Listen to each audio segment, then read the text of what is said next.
Go ahead and call the meeting of June 27th, 2023 to order. We'll start with roll call. Members of the Board of Education. Mr. Mejia, President, present. Arlene Perez, Vice President. Present. Dr. Contreras, Clerk. Present. Dr. Lisa Marino, Member. Present. Mr. Hector LaFarga, Member. Present. Thank you. Item 2, public comments on closed session items. Dr. Villegas. No items for this session. And just for the record, prior to closing to closed session, we do have 4 items for closed sessions: student discipline, public employee discipline, conference with legal counsel, and public employee performance evaluation. And we will adjourn the closed session.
Good evening, everyone. We're reconvening the regular meeting of June 27th at 5:32 p.m. A few reminders, this meeting is being live streamed and recorded, and we ask at this time that you silence your cell phones, and if you need to have a conversation, please step outside of the meeting to do so. Si necesitan traducción, la señorita está atrás del cuarto disponible. Okay, we'll go ahead and start with the mission statement. Trustee Vice President Perez. Students will be challenged to become college and career ready and lifelong learners. The Rancho Unified School District will actively partner with the community as its leading educational institution that provides a technology-rich and innovative learning environment for all students. Thank you. Okay, we'll go ahead and start with roll call members of the administrative cabinet. Item 5A, Dr. Marco Villegas, Superintendent. Present. And so Dora Soto Delgado, Present. Dean Cochran. Present. Jasmine Chavez Diaz, Present. Sarah Castellon, Present. Dr. Regina Kelson. Present. Thank you. Item 5B, Pledge of Allegiance. Dr. Reno, will you lead us in the Pledge of Allegiance? please? Certainly. We stand. Right hand over your heart. Ready, begin. I pledge allegiance to the flag of the United States of America and to the republic for which it stands, one nation, under God, indivisible, with liberty and justice for all. Thank you, Dr. Marino. Okay. We'll move on to item 6A, adoption of the agenda. Dr. Villegas, are there any changes to the agenda? We do have some amendments, so let's start. Yes, thank you. Good evening, everyone, and thank you, Dr. Villegas. I would like to pull item 14. F like Frank. Or 1A.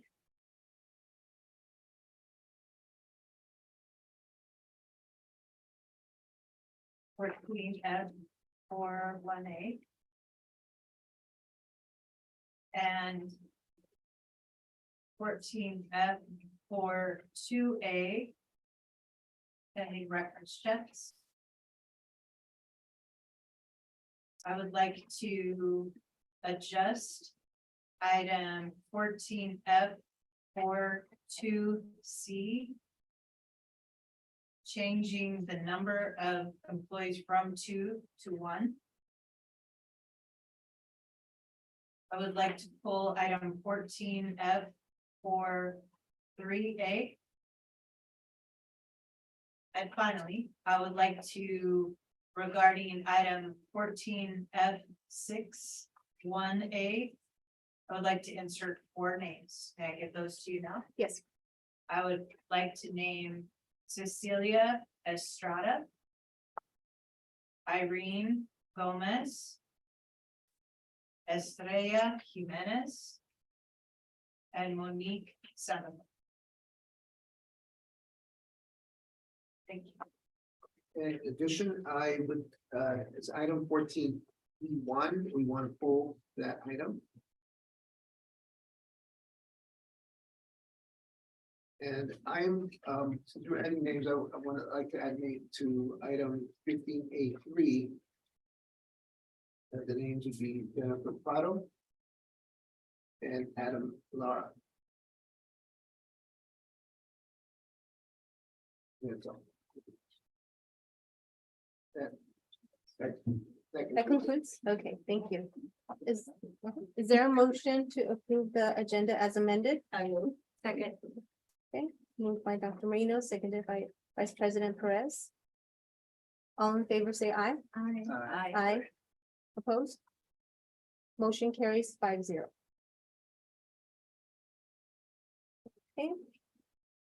We'll go ahead and go on to item 7A, student discipline pursuant to Education Code 35146 4A918, student number 10/2022/2023. Is there a motion? So second. Okay, moved by Trustee LaFarga, seconded by Dr. Marino. We'll go ahead and do a roll call vote. Dr. Marino, Yes. Vice President Perez. Yes. Clerk Contreras. Yes. Trustee LaFarga. Yes. Mejia votes yes, motion carries 5-0. Dr. Villegas, are there any actions to report? from Yeah, this? I'm going to just to report on session. Thank you. We'll go ahead and go on to item number 8, public comment items on the agenda. Blue comments, and prior to the clerk reading the statement, I just want to remind the community that there is a timer that will be started when you get to the podium. And then you will hear a noise once the timer is up. Thank you. Mr. Contreras. The Board of Trustees has established protocols that will allow the board to conduct the business of the district while also achieving the type of open communication we all want in our community. The board values the input of parents, students, employees, and other members of the public. Our goal is to allow free exchange of views among board members and its staff and between members of the public and the board while maintaining a respectful and orderly atmosphere. It is the board's policy to encourage all interested individuals to contribute constructive ideas and perspectives during the meeting while respecting the rights of others to express their ideas and perspectives. The board welcomes disagreement, but it is also important that disagreement be expressed in a meaningful and respectful manner. Speakers should not make personal attacks on other individuals. To promote these goals, we ask that everyone be courteous, patient, and respectful while others are speaking. Each speaker should feel free to express his or her viewpoint freely, but in a courteous and respectful way, speaking concisely within the allotted time. Each speaker will be allotted a maximum of 3 minutes. A maximum of 15 minutes will be allotted time per agenda item. Members of the public will not speak unless first recognized by the board president or chairperson, and will speak only from the podium, not directly from the audience at any time. Thank you. And that statement applies to both items, also on items not on the agenda. Dr. Villegas, would you call the first speaker for items on the agenda? We have one person that has 4 cards on the agenda. So Kelly Castillo. Sure. Good evening, board and staff. A warm day outside, so keep it short. Okay, I have 4 cards. The first one I'm going to talk about is the California dashboard. I did quick review of the dashboard. It is disappointing. However, keep in mind that all districts have the same problem. So they have the same results that we have. It appears that the focus for our organization or the district is in improving chronic absenteeism. Can't learn if you're not in school. This is where parent engagement is critical. The district understands the challenges and we're working to improve it. No criticism, but just still with some solutions. Good luck. Next year will be better. Thank you. Should I just stand in place? Next, go ahead. Ms. Castillo, Okay. one moment, please. That way the clock can be reset for you. What? One moment so the clock can be reset for you. Oh. Ready? Next one is the consultant agreement with Leadership Associates. Over the last 4 years, there have been changes in district leadership who have demonstrated agility in providing services to its students, especially during and after the pandemic. What we have not seen for the district leadership team is to take a break and focus on their own personal development. The educational system has changed and will continue to change due to technology and higher expectations to address student learning deficits. There are 2 challenges I see. Looking ahead, what will the educational system look like in 45 years? And figuring out how to change the system to help students maneuver in the future workplace. The hiring of leadership associates, one of the premier educational consulting firms in the state, will provide professional development to improve team building so that they can help our district leaders pave the framework for the future. It is important that the district embark on professional development at all levels. Thank you. Thank you, Ms. Castillo. Can we reset the clock, please, for the next item? Ready? Okay, this one is about the adult education course bank. It's good to see the adult education course bank. However, it is unknown if more future-oriented career classes, as well as developing skills for citizens, is being planned. Remember, the future of work is changing, and courses dealing with critical thinking and digital literacy are needed. We keep hearing about artificial intelligence, AI, and most people are clueless on what that is. Think about classes in Zoom, like how to use it, and an overview on AI, as well as how to protect yourself in cyberspace. Be creative. Even a class on civics may be interesting considering the political environment we're in. Thank you. Thank you, Ms. Castillo. And the last one is the appointment for the sixth and final perspective. With the bond projects taken out, it's important to have a full committee in place. The public may not know this, but I am the current president for the California Association of Bond Oversight Committees. We are a small nonprofit company focused on training business bond oversight committees to understand their roles and what are the red flags. Just wanted to inform you that the district is holding a new CBOT member training on August 19, 2023 via Zoom. We have several speakers lined up, including Brian Scott, author of Becoming an Effective Architect, about his book. So this is first year in publications. He's funny. So it's a good read. That's it. Thank you. Thank you, Ms. Castillo. Dr. Villegas. Yes, we have Cesar Luna.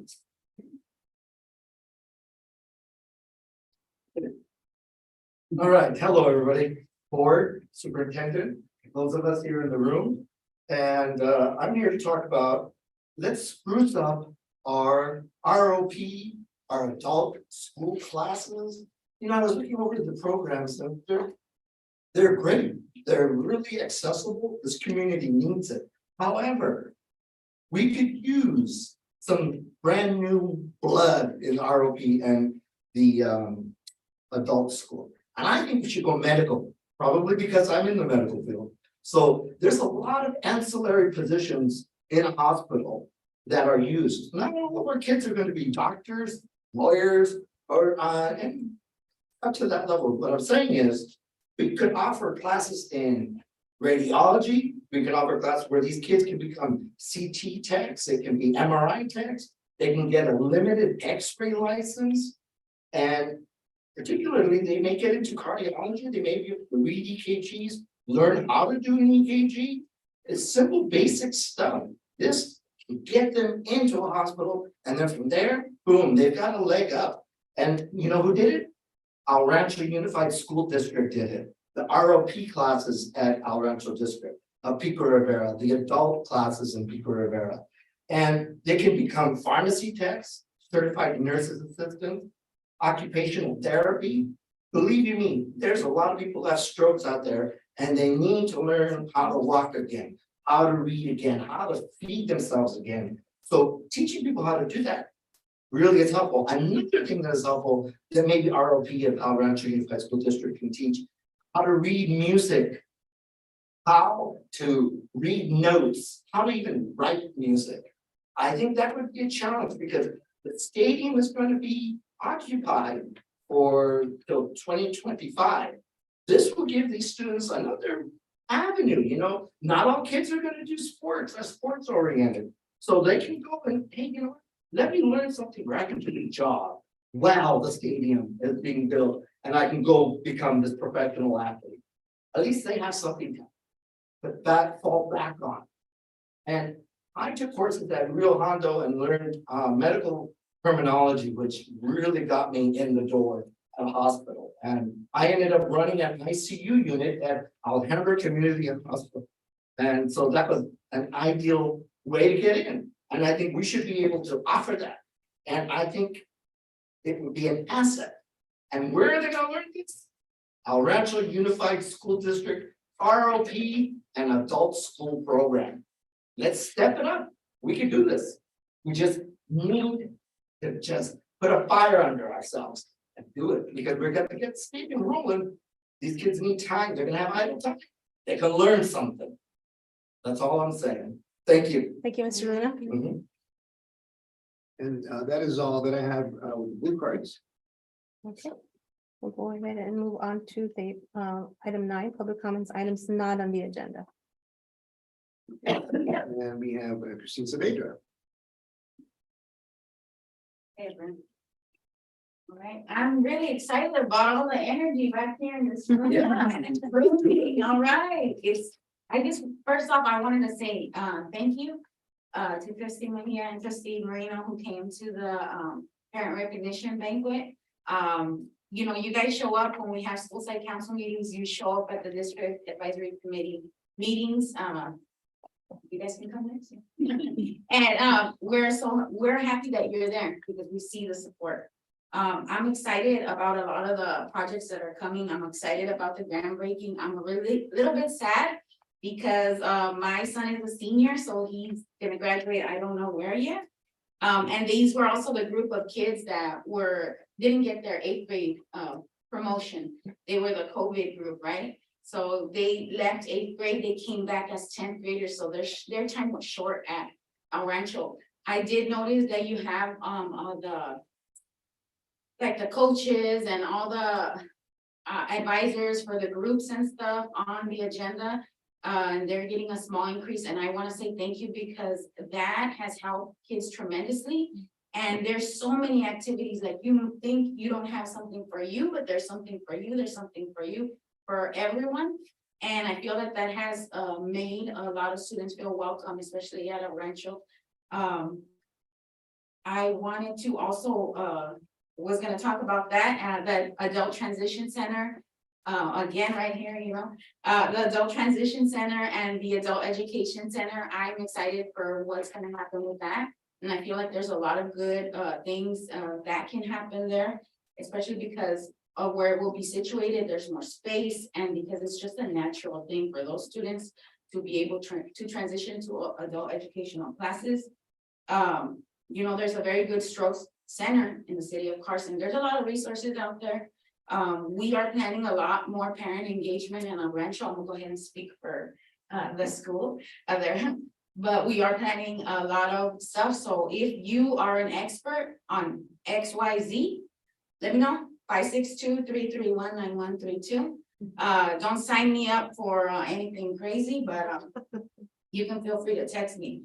Also, I want to invite you all to visit us at the fireworks stand. That's gonna be right by gyms and the Dollar Tree, so you can get your dollar shopping on, get some fireworks that are safe and sane and legal in the city of Pico Rivera. You can hang out with us. You probably see Jennifer there. You know, I might buy you a 99-cent Kit Kat, or it's $1.25 now. But hope to see you all there. Thank you very much. Thank you, Ms. Amiga. Madam's on. Okay, we'll go on to item number 10, Labor Association reports. Yes.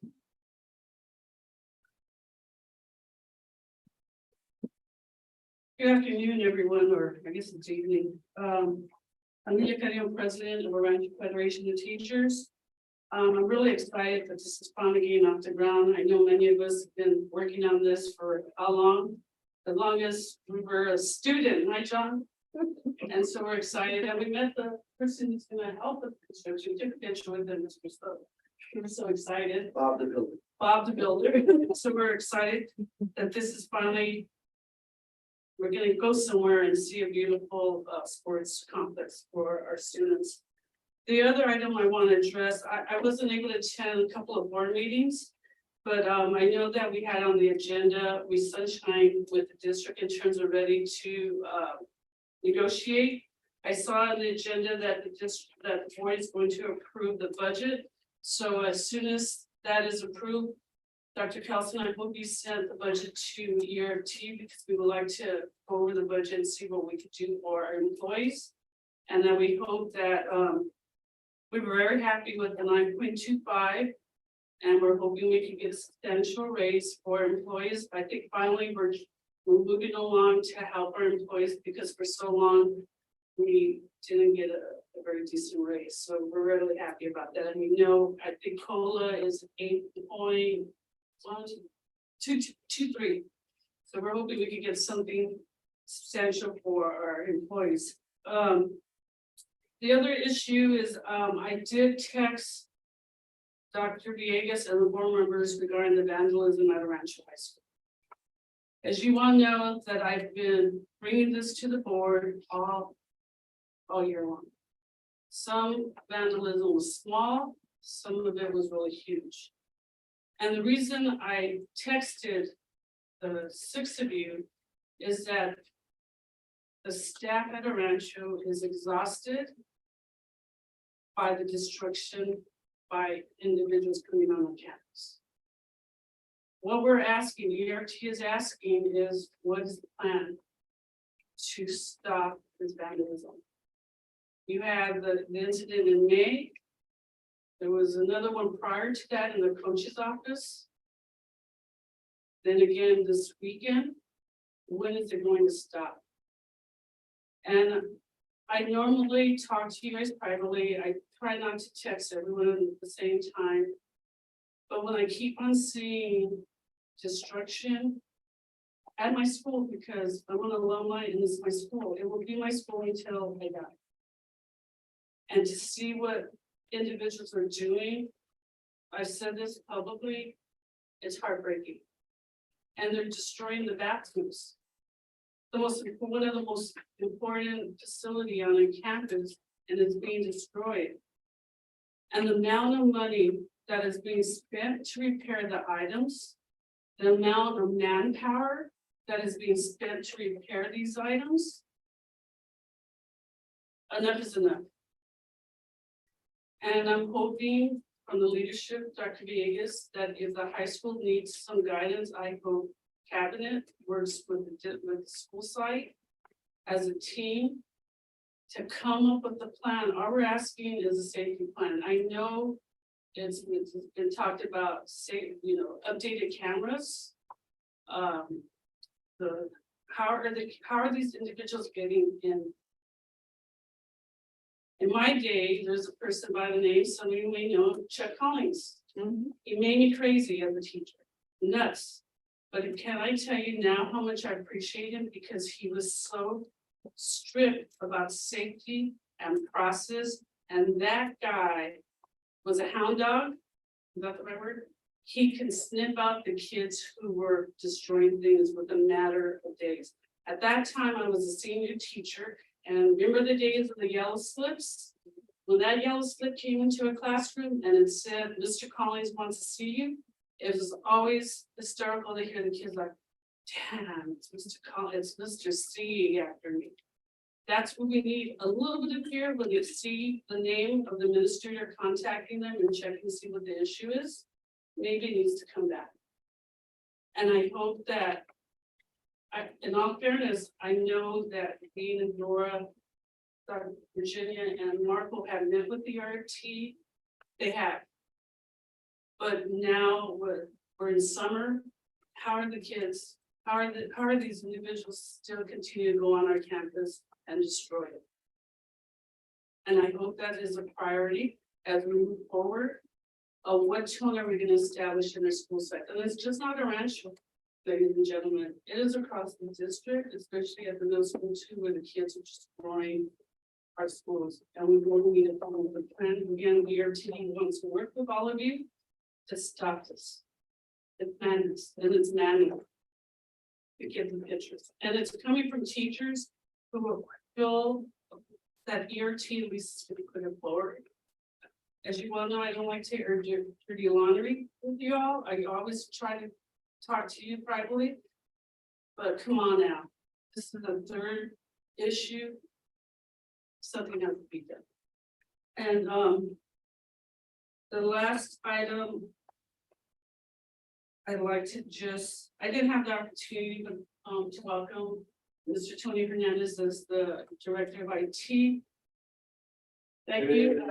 He's already contacted me on school safe, with his cyber safety, and it's refreshing as we move forward. So that's probably one of the best decisions the district has had in 1 year. Thank you.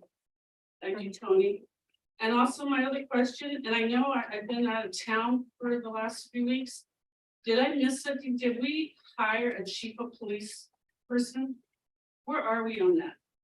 Because again, that's an issue that this is my 3rd year asking where is the chief of police. And I'm going to give you an example that there was an incident that came to me this morning, and I didn't know what to tell this teacher. We don't have a chief of police. I would send you to that individual to help you with your question. And I had to send them to somebody else. But come on, folks, like when are we gonna hire someone who can help with the safety issues that we're facing in this?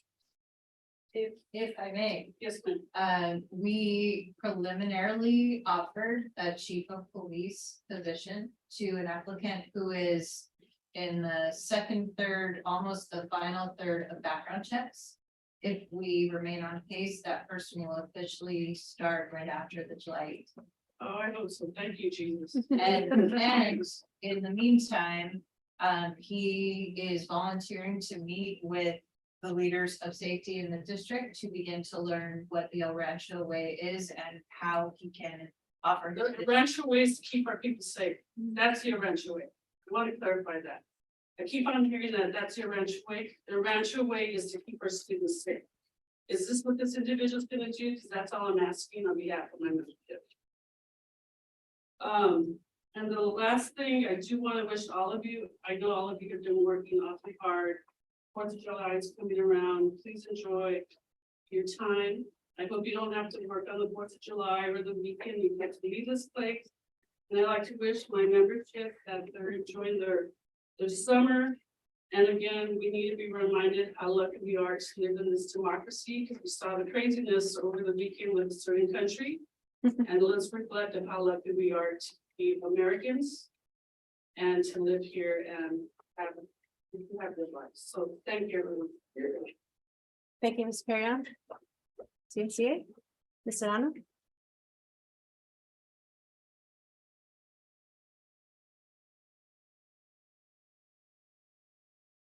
Good evening, members of the board, cabinet, parents, pupils, students, and consequences.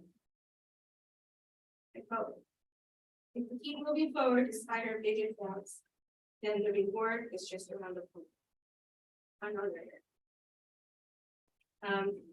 Didn't have an opportunity to speak last board meeting. So I just wanted to give you a little bit of what happened in May.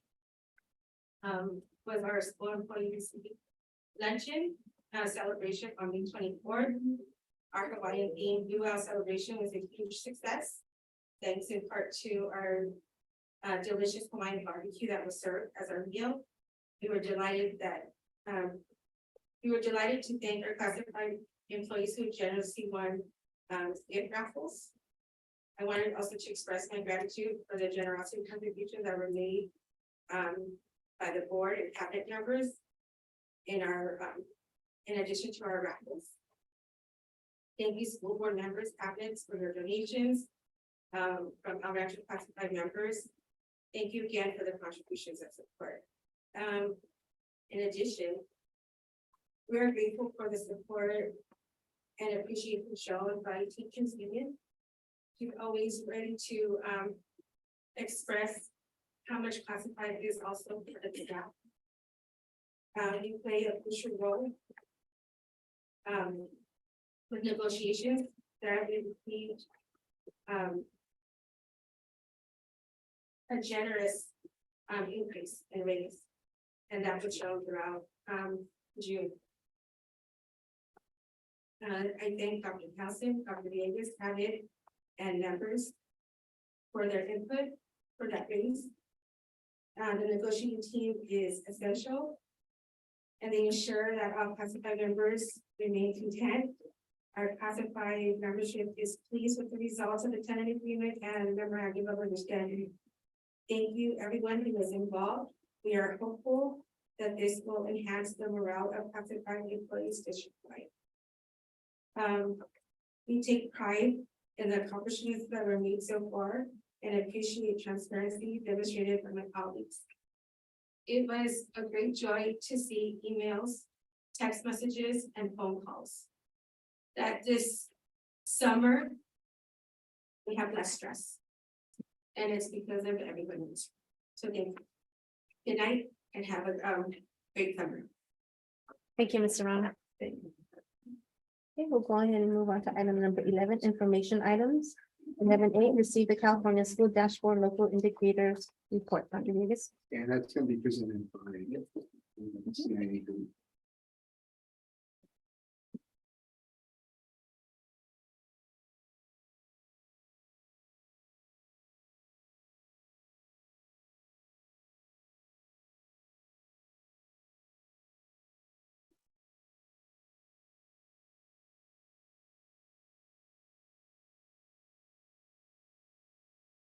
evening, school board members, and community cabinet. This evening, we'll be presenting our local indicators, which are indicators based on the 8 state priorities that are part of the local control and accountability, or the LCAP, as we discussed last. So as many of you are aware, LCFF, or the local control funding formula, was created to create an accountability system that utilizes multiple measures to communicate to parents, students, community members, different aspects of a district.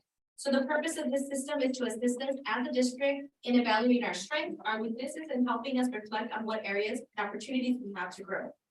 We gather information from 2 sources, one being state approved indicators and the other local provided indicators. So we take both our reflections and what the state provides us. So before we move on, I'd like to explain a little bit more about the local indicators. We use both performance data that is local indicators and state data. And that state data is also reported on the California dashboard. Our local indicators reflect the emphasis of local control. Every district has different needs, and those needs need to be addressed to support student achievement. Local indicators also allow us to measure our progress using our data so that we can see what challenges, successes we have had, and how we can address them and strive to meet the goals of our outcome. So our local and state indicators for ERUSD measure both performance on multiple measures and is reported to the California dashboard. California School Dashboard will measure state indicators such as our students' performance on state tests, the CAS and CAS, our suspension rates, our chronic absentee, our graduation rate, our EL progress, and other indicators. Our local indicators are set and reported by us as a district using narratives and/or a self-reflection tool. Local indicators measure priorities such as parent and student engagement and school climate. So some of the things that we know come also from our surveys where we're engaging with our families. So this chart shows each state and our local priority. The state indicators are academic indicators and English learner progress for priority 4, student achievement. Chronic absenteeism and graduation rates, priority 5, student engagement. Suspension rate is the indicator for priority 6, school climate. And college career readiness are the indicators used for both priority 7, access to a broad course of study, and priority 8, outcomes in a broad course of study. The local indicators which we'll review in this presentation are state priority 1, basic conditions of learning, which include instructional materials, facilities, and teachers.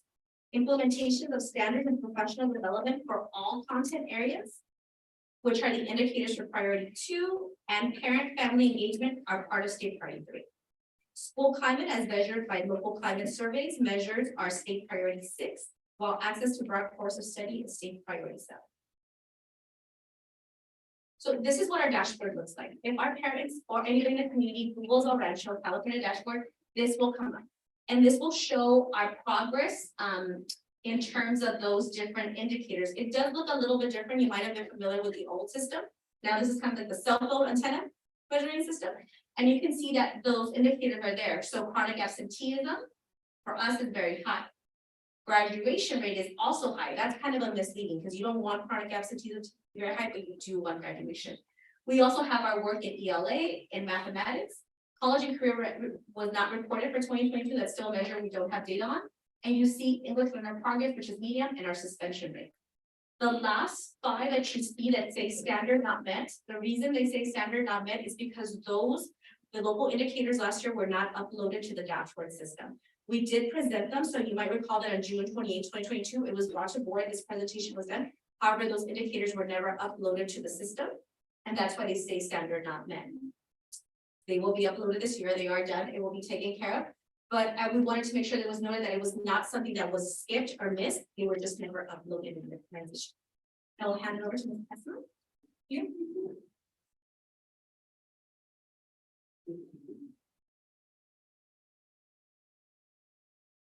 So our local indicator priority one is basic services, and El Rancho Unified has met that standard. El Rancho has recruited, developed, and retained highly quality people. We're proud to say that 98.35% of our teachers are highly qualified, and to support new teachers, we have a 2-year teacher induction program. Also, 100% of our students have access to curriculum aligned materials And all schools in our district were also found to be in fair and good repair in the Williams facilities inspection reports. State priority 2 is the implementation of state academic standards, which, as the list reflects, include among other subject areas, the core subject areas of English language arts, math, history, social science, and next generation science standards. Our local indicators reflect that we've met implementation of state standards. The data we collected is based on the CBE self-reflection tool and the feedback from our educational partner surveys. Our self-reflection tool scores range from 3 to 5, with the rating scale ranging from 1 to 5. As you can see, the scale reflects that we are at initial, full, or full implementation and sustainability when supporting professional learning, aligning instructional materials, and the implementation of policies and procedures when supporting curriculum implementation. Below is the scale that we refer to. Priority 3, parent involvement is another local indicator. The self-reflection tool is organized into 3 sections. Each section includes promising practices of family engagement, which are building relationships between school staff and families, building partnerships for student outcomes, and seeking input for decision-making. Educational partners can be part of the decision-making process by being members of our District Advisory Committee, DAC, our school site council, and or their site parent-teacher organization, or PTA. Parents can also participate in events such as scheduled school events like back to school night, open house, parent conferences, and variety of school events that are available to them. Our surveys indicate that 72% of our staff and 64.7% of our parents feel that they're engaged as educational partners. 54.1% of parents report participating in district sponsored activities such as PTO, PTAs, school site council, and festivals, while 72% of staff indicate that they are given opportunities to get involved in school-wide decisions. On the self-reflection tool, ERUSD met that standard by having full implementation of developing the capacity of staff to build trusting and respecting relationships with families and supporting staff to learn about each family's strengths, cultures, languages, and goals for their children. We also met the standard for state priority 7, which is access to a broad course of study. We considered the CTE pathway and completion rate, which had a 17.6% completion rate for 21-22. Our AP rate for the same year was 40.5%, and the AG completion data had a completion rate of 44.2 for 21-22 as well.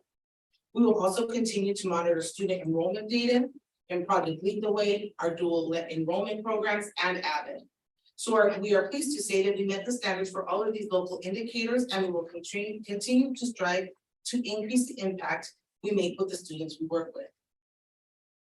We will continue to monitor and share state and local data with school sites so that our school success and our LCAP can reflect that we strive to make the best decisions for our student success based on our data, and we will continue to share with the board and the community the presentations as data becomes available. Thank you for your time and support, and at this time, we'd be happy to address any questions you may have. Thank you for the Thank you. presentation. Board members, are there any questions? Dr. Rena? Thank you for all this information. I know the purpose of this presentation is, not presentation of these indicators are to evaluate the strength and areas of growth. So where do you see the greatest area of growth that you need? So looking at the self-assessment goal, we didn't just have Stella and I work on it. We included other people, and it was really interesting to, especially specifically when we went with our person. So it's interesting to see it from our point of view and say, we're offering this, and they would say, well, are we really? Like, let's look at the type of PD that we're offering. So one of the things that came up is professional development, and having our professional development being more reflective of what our teachers not only are asking for, but what their needs are. So at the beginning of the year, having a stronger tool to get that feedback from teachers so that we are more responsive, as opposed to just looking at the CAS scores and saying, this is what we need. So that was one area that we wanted to really address. The instructional materials, while our instructional materials are alike, and we're teaching it like, there's still room for improvement. So with the new mathematics framework coming out, the history framework, how are we going to revamp that? So we had about 2 to 3 things that were our top priority that we said these are really great opportunities for next year to focus on. Also, our chronic absenteeism is something we do need to focus on with our school sites and our special population to assure that students come to school regularly, and we're collaborating with different departments within the district to provide free support both to the students and parents. We have a question for me here. Yeah, well, I want to wait for you to finish. No, and of course, we like to increase our completion, our CT pathway completion rate, see higher numbers for the AP pass rate, the AG completion rate. So even though our numbers are increasing, we obviously like to see those percentages higher. So my follow-up comment in my last one is, we heard earlier that, about chronic absenteeism, which impact learning student and learning, right? So we want to see those scores improve. Well, students learn and improve academically, they must be here. So looking at the parent involvement piece, which is great, it's a pretty decent participation, but I see where our work is really cut out. We have 54.1 parents report participating in district sponsor activities. So for me, this is definitely an area of growth. Because if we have parents to be, pick it up a notch or several notches to get them involved, because kids will be here. We talked about also in terms of the parents is working with our department to have different subject area then. For example, like an Avon night to show parents, this is what a one pager, this is how you do cornell note taking. When your child comes back with their notes, here's an activity where you can have them review their notes, do the diagrams inside, or what is NGSS? Not all our parents know that. What are the shifts? I can tell you from personal experience, the new Common Core math is very different than what I was taught, and as I try to help my children, sometimes I have to, I struggle a bit. So providing parents not only with the why it's so important to make sure your child comes to school, but here's how you can take an active part and feel like you can support them under them. And then meet school-wide events, not particularly by grade level or by subject area, but in addition to those opportunities that we'll have for parents and our students, having those events where parents feel welcome to our schools, whether it's something as simple as even with fundraising, like I would think we do bingo and books, and we'd have a bingo night and a book fair, or burgers and books, and we'd have the In-N-Out truck and do the books, but different events where parents felt welcome, that they could interact with teachers, administrators, and their children in not such a formal event, so that they felt comfortable and saw the advantages of reading on a daily basis and interacting with them. Thank you. You're welcome. Thank you. Thank you for noting that it's gonna get corrected next year, because I know parents, other schools, that's what they look at, right? This is the branding that we talk about when they talk about Rancho. This is what we see. And to me, when I see it, it's disheartening, because I'm like, oh, the math is low, oh, the English is low, the apps, it just doesn't look good. But I don't think that this is the full picture of who we are. Because I know when I talk to you and all the courses we offer, the number, I think at the last meeting, the number of students that were graduating with all the programs, I'm like, this isn't who we are. But I definitely, I hope that we prioritize that next year to really reflect who we are, what we offer. And then my one thing for me, when I was reading the mission, right, college and career ready, making sure that we prioritize that, right? What does that look like? And that's kind of one of my questions, because I don't know, how do they even measure that?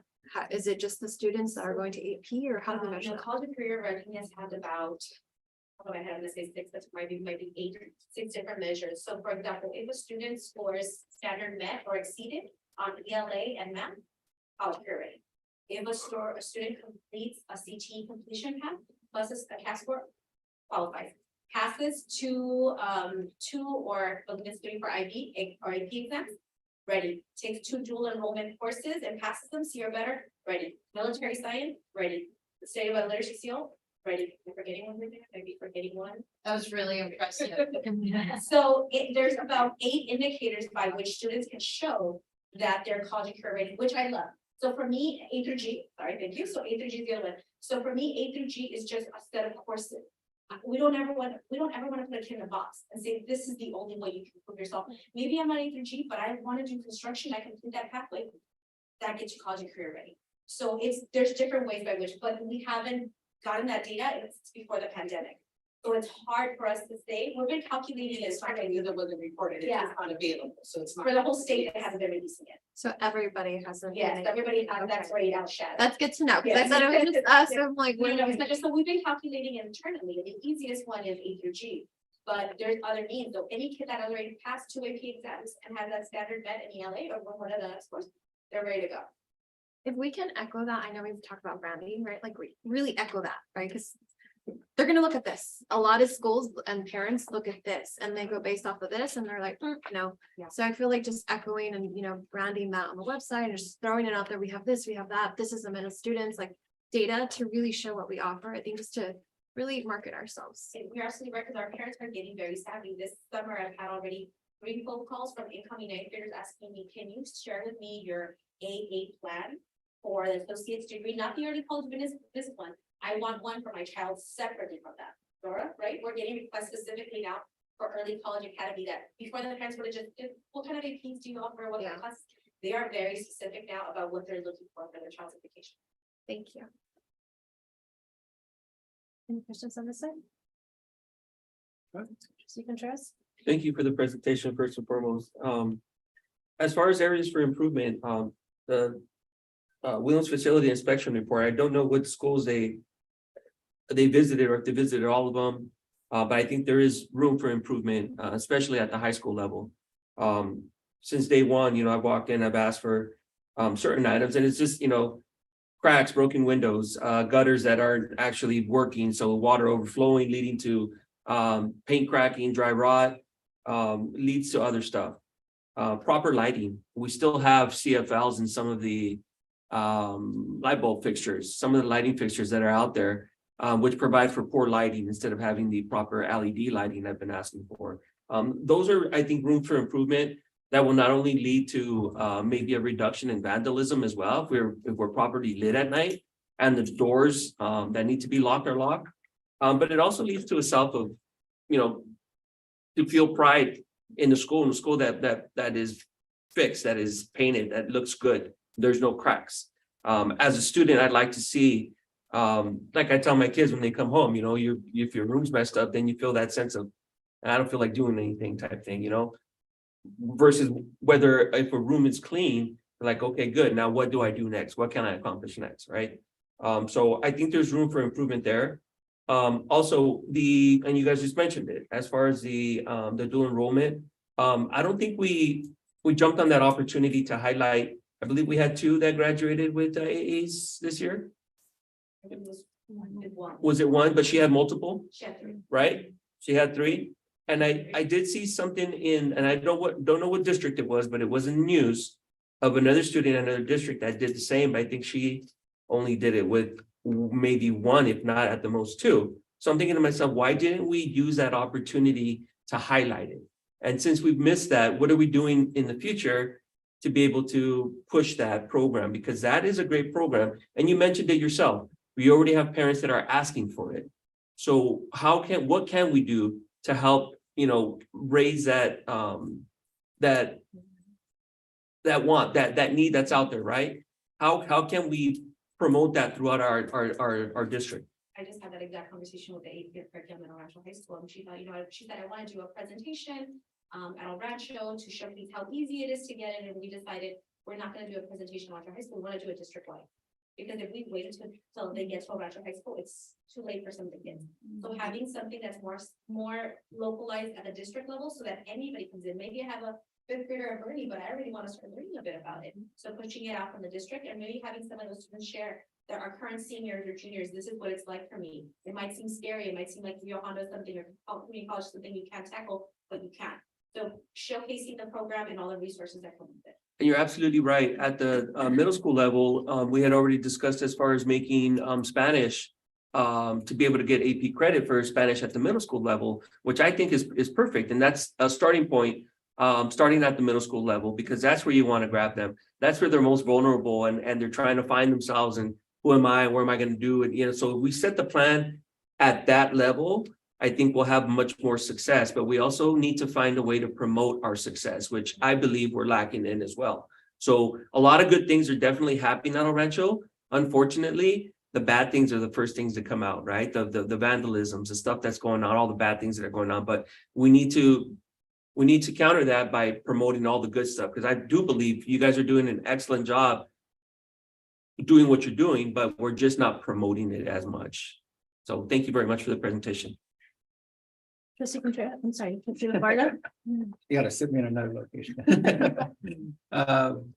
Thank you for the presentation. My focus also went to chronic absenteeism and parent engagement. How do we define it? Chronic absenteeism? One, More than 10% of the school year. more than, With the increase in the number of schools with chronic absenteeism, I'm gonna check that number as soon as I get there, it more than tripled in. And what I'd like to say, Yeah. oddly enough, today I had a presentation from our A2A, which is attention to attendance system that we have in all our school sites. We improved from last school year Mhm. slightly, but there's an improvement. Again, as I mentioned before, I think all districts are going to be in the same position because of that whole excuse with, students not coming to school because of COVID and us asking them to stay at home. But Right, yes, yeah. but we saw a slight improvement from the previous year, which was great. I said, okay, we did a little bit better, and next year, hopefully, a bigger growth. so we moved the needle. Yes, and- 2%. Which is great. Mhm. And again, someone's out of our control due Yeah. to public health policy, which we're forced to keep them out. Right. Which automatically, in some cases, They just have created to- yeah. chronic absence. Yeah, yeah. And how we address it, are we following the benchmark strategies that are working? I mean, what are we doing I know I get a flyer at home for my kids, To improve, to improve, it, yeah, yeah, yeah. so a lot of that is really communicating to the families. This year is gonna be a different year. We know that we said in the past, keep them home. If they have sniffles, if they have a slight cough, just keep them home. Next year, we know immunizations are out there. We know that there are ways to tackle, students that have, a cough or, or have a runny nose. They can wear a mask, they can sanitize, all that. Bring them to school. Mhm. Unless they have a fever, unless medically they can't function at school, we want students at school. So our promotion is gonna be from the very beginning, where the letter is gonna go up from the superintendent, postcards, so all that we've already started to work on in terms of communicating a different message next school year. Because it takes a little bit for people to change Right. what they're used to, and they've done this for the last, 2-3 years now, right? Yeah.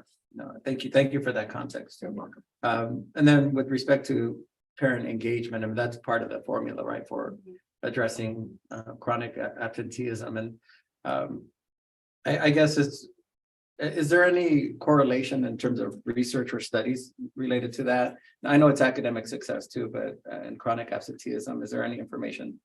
I definitely think there's a correlation, and the more people, the parents are involved and informed, the more likely they are to trust and bring their children to school. So I think that's definitely an area of opportunity.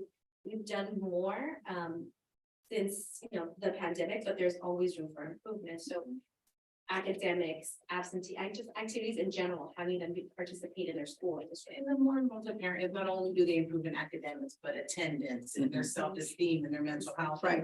The knowing of the resources that are available. I'm not saying we can avoid certain circumstances, but knowing, oh no, I see my kid miss, their grades aren't the same. Let me talk to a counselor, let me reach out to the teacher. And so that parent involvement, not only participating in school activities, but being available, knowing how to contact the school. As a working mom myself, I've never at my kid's school, which is horrible for me to say. But I know, maybe because what I do, how to contact the teacher, and the teachers do know me. So in my involvement is being available to my kids and knowing that they count.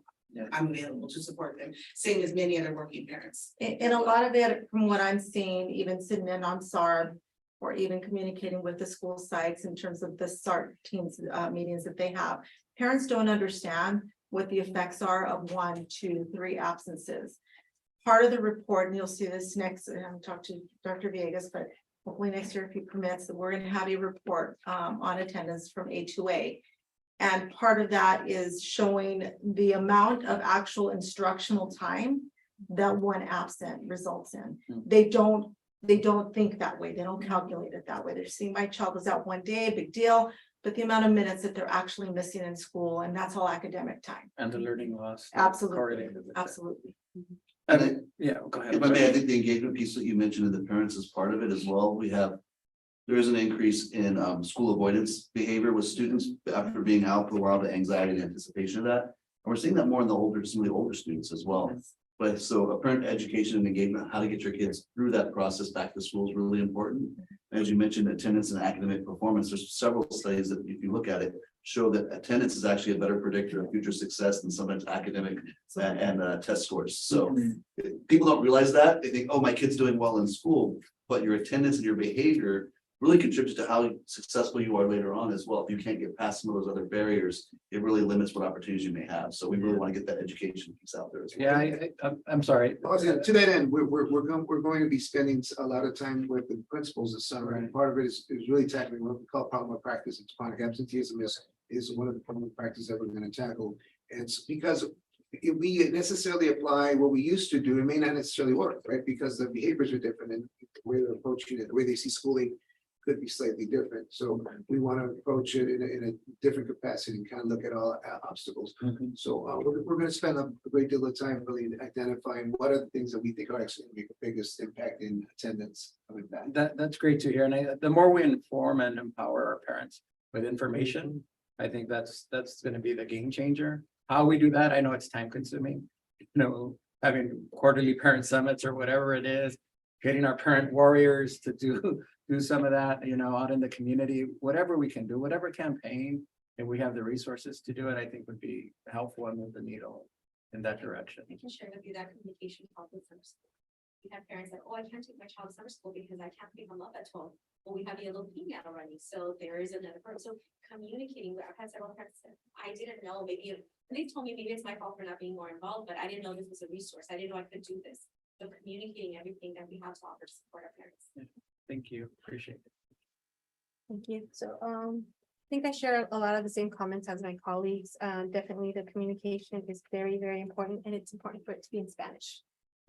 Está en español para que los padres se sientan que son parte de nuestra comunidad. So that's very, very important. I know you have parent workshops that you're going to be scheduling, but making sure that these parents feel welcome. I was going to ask about home visits. I know that home visits is something that was done in the past. Now we're post-pandemic. I'm hoping that those could increase because sometimes that's. Well, we do a community-wide home visit where it's kind of, let's get everybody, the entire community involved and invite people to go out and talk more about what are the resources available to families to remove those challenges and barriers to attendance. But we do conduct actual home visits for some of those students in tier 2, tier 3 from my office, with some of our personnel. MH with administration can go out there and talk to the families and the students that are just not coming to school. Right, and I think what I was referring to was more of what they have on the student and parent compact. There's language embedded in there that states that a teacher can do a home visit. Absolutely. And I'm thinking, again, now that we're post-pandemic and that, because that, again, it's a different thing when you see what the child's going through or what, if there's challenges in the family that they're experiencing. So that, I just have that in mind. I'm looking forward to seeing the AP scores, the CTE completion rates, and going back again to communication. Yes, we need that. I'm hoping that we have the district, that our pathways on a, something that could be handed out. Doesn't have to be paper, it could be electronic, but something again, that is really shared out there. And it goes back to our communication plan. I know that's still a work in progress, but really it needs to be a priority so that we can get a lot of the successes and the offerings that we have to get them out there. And that was all that I had. Thank you again for the presentation. Thank you. Okay, at this time, we'll go ahead and move on to consent. Oh, no, I'm sorry. Item 13, comments and reports by superintendent and cabinet. Oh, I'm so sorry. Board of Education. I'm sorry. You speak too much. So item number 12, Board of Education announcements and acknowledgements. Vice President Perez, would you like to start? For the parent recognition, I don't know if she left. I want to apologize. I had a family application, that's why I couldn't go, but I promise I will be there next year. Just a couple updates. I know the Whittier project with the city. I know they had a lot of input from the city and from students. So I want to thank the city for that, for involving with us. I know it's mentioned before, next Thursday's ceremony, so please everybody attend, be there, celebrate. Because it's finally come. I drive by Norwalks, 9 years, and I'm just like, okay, we're there, we're almost there. We'll get there soon. And then similar to what they were saying about the vandalism, I think it's definitely something we're going to look into. I know I have a meeting with Dora tomorrow to walk around that high school to see what we can do, because I agree, first time, shame on them, second, third time, shame on us. So I think, what is it that we need to do as a board, as a district to support the school?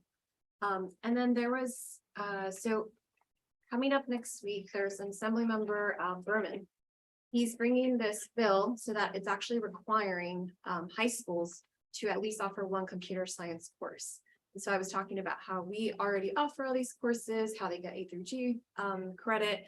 And so it was really good to see that there's, you know, and thank you, Dr. Marino, CSBA is also putting together an AI task force to see how does AI is going to take over education. And so they're trying to prepare to make sure that we're aware and kind of ready for that piece. And I know I bug a lot with computer science. I know I bug, especially, oh my God, Charles, I bug you a lot. But the reason I bug is because to me, it's an equity issue, right? If in my job, I see no Latinos. I am the only Latina in my job. I don't see any women. There's like probably 2 of us. And when you see that, when it's a very male, white, privileged, heavy, to me, it's because access to these courses, right? And so that's why I'm such a huge, I will bug you not stop, because I want to make sure that we have access to computer science. I want to make sure that we're staying on front about AI. That's going to come in. Students are already using it. So I want to make sure that we're prepared for that. And then similar to what and I'll bring it up later, the adult school, we can start there, right? We can also do cybersecurity. I was looking at Whittier's, they do networking, partnering with our new director to see what is it that he sees in his job that we can start providing for the students. Because when I read the mission statement today, technology rich, and I think we're there, but I think we can make sure that that's to every student, right? Similar, I feel like we offer the courses, but how many students are taking it? So my goal is to make sure that all students, they have at least access to computer science so that we can start getting on the forefront of this piece. And then just thank you to everyone. Thank you to Kevin, Dr. Villegas, the board for an amazing school year. I know I didn't say that last time because I was waiting for this one. Thank you to the teachers, to the staff, the parents, the students, for everyone involved. I really, really do hope that you, maybe not all of us, but that you close your computer and you enjoy summer and you just enjoy this time with your family, with your friends, or by yourself. I love that too, so whoever you need to be with, just take the time to really, because I'm excited. We're going to have the board retreat August 12th, and I'm excited to take off and do it again and get ready. You're going to be ready for the kids. So have a good, that's all. Thank you. Trustee LaFarga? Yes, I also was not able to attend the parent recognition dinner, but I did want to congratulate all our parents that were recognized and appreciated, and really more importantly for their commitment to the district and the success of their kids and the students at their respective schools. I think it's obviously an area of opportunity for our district to increase parent engagement, and so I look forward to helping in any way I can to move that needle forward. And in terms of looking forward, there's a lot of opportunity for us moving forward, but I think we're heading in the right direction. We're filling key positions pretty soon with the chief of police, our chief business officer, our facilities manager. So once we get the team in place, our role as board members is to really set the direction and vision and goals for the district. And I just want to let our union partners know, our parents, our staff, our teachers, our cabinet, that your voices are heard. And I think we're going to bring all those voices to the table when we do our planning in August. So continue to hold us accountable, continue to ask the tough questions of what we should be doing and what we're not doing. And then, for me, just moving forward, this is a partnership for all of us to succeed for the students in our district. So I look forward to our planning session, and I look forward to a successful 23-24 school year. And with that, happy 4th of July, and enjoy your time off if you can. Thank you. Trustee Contreras? Starting with safety, I know it's been already talked about, but just a couple of ideas that were already thrown out there was the locking of the vandalism was done in 4 different restrooms. The question arises, why is there 4 restrooms open up at night? If it's a question of because of the answer that they were being cleaned, the janitors, I assume, have the keys for all the doors, and lock them up until they get to that particular restroom to get them clean, because they're constantly the restrooms seem to be the ones that are getting hit all the time. So like one of the board members already said, shame on us, you know, if it's more than once that, you know, the restrooms keep on getting hit over and over again. And also I'd like to see if there's a possibility we can get, I know we already talked about having cameras being faced towards the inside of the school district of the high school. If we can get that expedited a little bit sooner, so that we do have something, if we can catch whoever's doing this, you know, I mean, if it might be the same person who's doing this, so we can get the plan to have those cameras facing inwards up sooner than later. Chief of Police, I know we're already going to be getting soon, so I think that's going to help out a lot. My only question in that aspect for the Chief of Police is, can we make the Chief of Police the head in charge of safety, as should be, and relieve that from whoever's having it right now? I believe the Chief of Police should be in charge of the safety within our district. It makes sense. There's also one more position with Officer Gomez vacating his spot. If we can keep Officer Gomez longer than what is expected, if he agrees, or where are we at as far as the status? Are we flying that spot that Officer Gomez is going to vacate? Also, some people have been asking me as far as the behavior techs, of an actual number of the behavior techs that we're going to be either rehiring, or the ones that the difference between the BTs we had now to what we're going to be hiring in our next school year, being that there's a great need for them. I want to see if there's any way possible, obviously to hire as many back as possible, and to look for different ways to see if we can be creative in getting some more funding to get the behavior techs that we weren't anticipating in bringing back, if there's a way to still find some funding to get those BTs back. And I know I talked about the in walking some of the schools, the TVs at Bernie, the ones that were asking me to see if we can get them either recycled or maybe another school that may need them. And then also there's portable sinks that were brought in for COVID that are at the Rancho cafeteria, taking up probably about a quarter of the space. Very nice portable sinks that were never used. They're still packaged. I don't know if we can send them back and get a refund because they're pretty expensive. Get some money back, or find a way if we can get rid of them, or maybe someone else that maybe needed them if there's no way of us getting any type of credit back on them. And Bernie also, I'm sorry. I'm sorry. Bernie, the portable sinks. no, the portable sinks are in the cafeteria at our Rancho High School. Bernie has a lot of these televisions. I think they're outdated. There's probably about 15 of them that are sitting in a classroom where the teachers do their yoga instruction. I don't know what classroom that is, but around there somewhere, towards the front of the school. Yes. The question of the possibility of striping some of our tennis courts for pickleball. Pickleball is a sport that is coming up and coming. It's an Olympic sport. It's up and coming. And it's something that is a very hot item right now. So the question was asked if there's a possibility to stripe some of the tennis courts that we have at the high school for pickleball. And I know some high schools already have a pickleball club going on. And I know in the future, once this picks up more, which it's picking up steam, it's going to be an Olympic sport. And it's a type of sport that can be played at any age, indoors or outdoors. And it's very low impact, so it's very inclusive. So I'm just wondering if there's a way that we can get some of those tennis courts striped.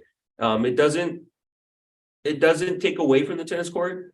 It just adds some more stripes to some of them. And the pickleball court is half the size of a tennis court, so we can actually put 3 pickleball courts on just one side of where we have our tennis courts at.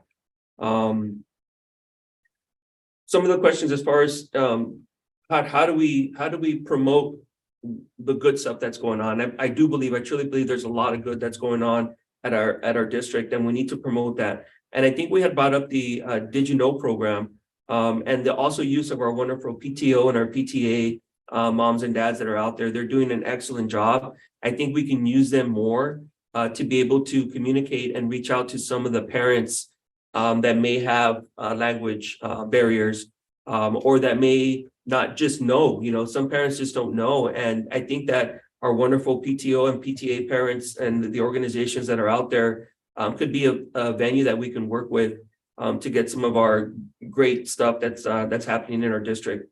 And also our 4th of July event that's happening that the city's having, but it's going to be at our high school.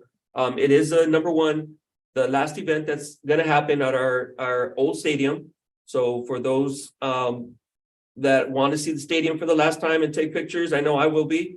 That'll be the last time we'll be able to do it.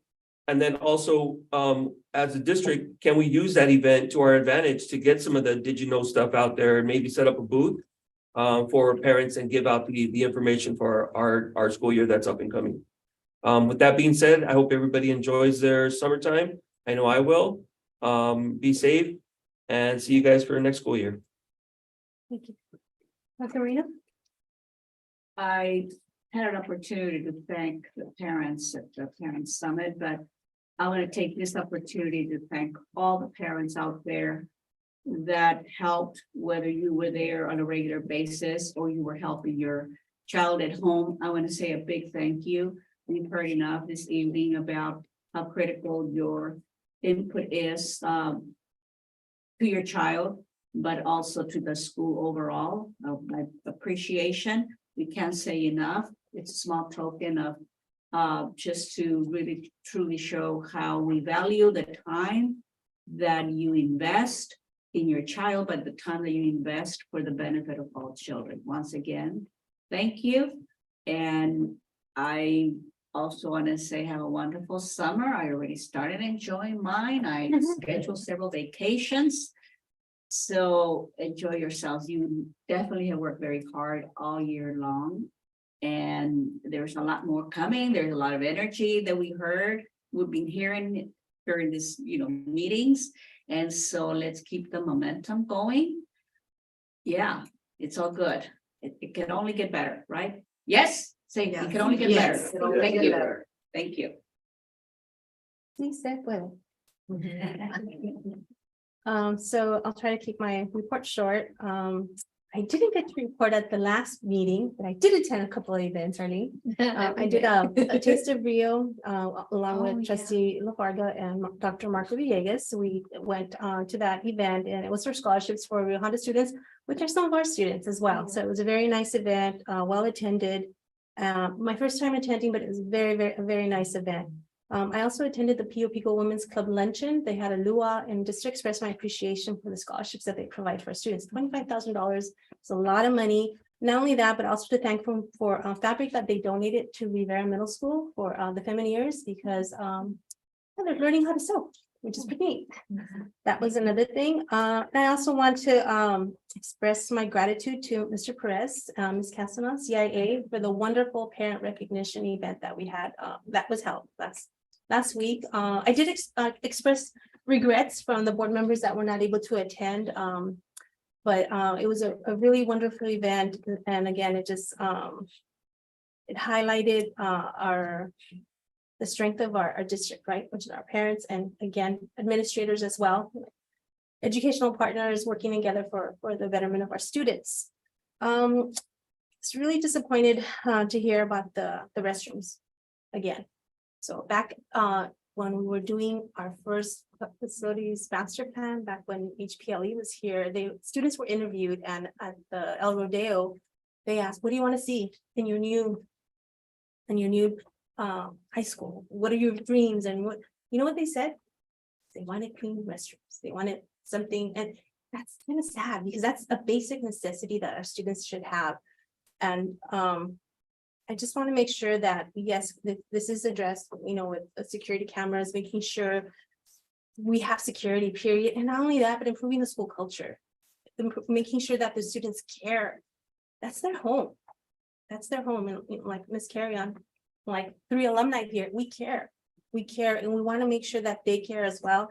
And it does go a lot with parent engagement and support and making sure that, I did a call to action at the parent recognition dinner, doing another call to action again. We need everyone to be on board and to help out. to help this. I'm looking forward to the groundbreaking. I'm looking forward to taking a picture with my high school sweetheart, because since it's gonna be the last, I have a picture there. I'm looking forward to taking a picture there again. Mhm. Lastly, I just want to say thank you to everyone for this academic school year. Thank you, Dr. Villegas. Thank you again, Cabinet, for all the hard work, our directors that are here, and our community, our parents. Thank you, Sandy. Thank you for this academic school year. Really appreciate it. And that concludes my report. Okay, so we'll go ahead and go on to item number 13, Superintendent and Cabinet. Yes, thank you so much, and we will have, I'll speak a little bit, and then Stephanie is going to also speak about a few things as well. And so, just you kind of stole my thunder there, because I wanted to spend a little time thanking the captain, because we haven't had an opportunity to really spend time to say thank you for everything they do, because they are there for so many different aspects of this work. If it was not for the work that they do on a regular basis, we would not be able to do any of the things that we're doing. So I just want to publicly, salute Dean Cochran, Mr. Cochran, who is our Director of Special Education, but certainly goes way beyond that aspect, doing a whole bunch of different things related to safety, but really being a former principal and knowing the culture here does so many things. During the she does student support services, but does way more than that. Has been formerly the police chief at some point here in the district, and also having so many different hats. She brings so many aspects to the game. Ms. Castañón, who again knows all the ins and outs of the principalship here in our elementary schools, and even at the high school as well. Experience and at the middle school, actually all 3 levels. Yeah, and so she's has a really make sure that the elementary schools get what they need and beyond. And so Chavez Diaz, she with the secondary position again also jumps in and does so many things outside of that. In recent times, supporting even part of our finance aspect and just being a big partner. And then Dr. Kelson, of course, with the masterful job she does with all the HR pieces and moving parts that happen, and some of the systems that we've had to fix, and really beyond that. So thank you for everything you do on a regular basis, and really just want to thank you for a wonderful year, all along the way. Couple things just in response, real quick, to things that I think would like to share with the community. One thing is we will be present at the 4th of July event on the 1st of July, but for the July event, we'll have a booth. We've talked to the city about that, so we will have some presence there, and maybe some presents as well, presents to share. And so we'll cabinet, we're going to be sharing the time to be there at different times, some signage and stuff. We also just want to show you attended Chamber of Commerce meeting, and that was a great opportunity for us to just start connecting with the community, and I think that's going to yield a big impact in being able to continue to send that message. That message of what did you know? That's a good place to start. What did you know? And so we want to make sure to do that. I had connected with Tony about those TVs, and he jumped on it right away. So he has a report on which ones are working, which ones are not. There's I think 2 that aren't working at all. Some that are going to go to school sites, and there might be 2 that we might be able to use for other, that we don't have any use for them right now. So we'll have to figure out what we do with those. So that's up and coming. And we did have the chief of police who will be coming. We had a conversation with him, and that was actually articulated very clearly. He will be in charge of safety. When he starts his work, that was one of the things that we actually spent time with when he was here the last. And so, Ms. Castellano, if you would like to. Of course. So a lot has happened from the past board meeting on Tuesday to today, and we've been actually quite busy. So at the end of last week, we were very busy, and it was, as everyone has said, we had our annual parent recognition, and we thanked our parents for their participation and support for DAC, for supporting our DAC and DLAC meetings throughout the year. And they remind us that parents help our community blossom. So thank you to all our parents. Muchas gracias a los papás que siempre nos han apoyado. in el programa de DLAC. And Ms. Chavez Diaz was unable to attend because she was accompanying the STEAM staff as they received recognitions for schools to watch. So congratulations to all the teachers, staff, administrators, and students for making that possible. It was definitely teamwork to get that recognition. And we will end this week with elementary and secondary teachers participating in the AVID conference, and we hope to come back motivated to engage our students with activities and lessons that help them continue to succeed in school. And talking about marking in our schools, community members will be receiving a postcard. I don't know if they could see this. Informing them of the great preschool and transitional kinder programs we have available here in the district. Enrollment is now open. And although summer just started, I would like to remind everyone that the first day of school will be Thursday, August 17th. And we really hope to welcome our youngest students this fall as they become part of our El Rancho community. And lastly, don't be surprised against marketing to see one of our ads at the Shops of Montebello. We are promoting our virtual learning academy and invite everyone who's interested in a virtual academy to please visit our website for more information. There's a new website available. You can go to erusd.org. Under the schools tab, there you will find more information on virtual learning, the Virtual Learning Academy program. And thank you to everyone for all your support that you've given us as cabinet, as administrators, and our board. I'm going to say it on your behalf for another successful year. And we hope everyone has a wonderful summer, a safe 4th of July. And as someone once said, summer's to make us believe we can all do it all over again. So thank you. Two more small things. One, Yes, so I'm so excited to announce that our great summer program is back this summer. So we heard this loud and clear at the Safety Summit, where we heard parents say that they wanted the great program back. Officer Dominguez, along with Sheriff's Department and Boys and Girls Club, is starting that up again. It will begin on July 17th. The program will run Monday through Thursday from 9 a.m. to 12 p.m. They'll be talking about community, goal setting, making right choices, communication skills, anger management, dealing with pressure, social media bullying. They'll have arts and crafts, games, outdoor activities, and field trips. So it's space is limited. If you're interested, if you're hearing me out there, please contact the Sheriff's Department 562-801-7390 or call our Department of Student Services at 562-801-7340. Thank you to the board for supporting our great program all these years. I'm glad that we're finally able to have it back, and thank you to the superintendent for also supporting the program and letting it continue. and one last thing. I need to say that because I'm the dad. It's my youngest's 13th birthday, so I just want to say. Oh, happy birthday.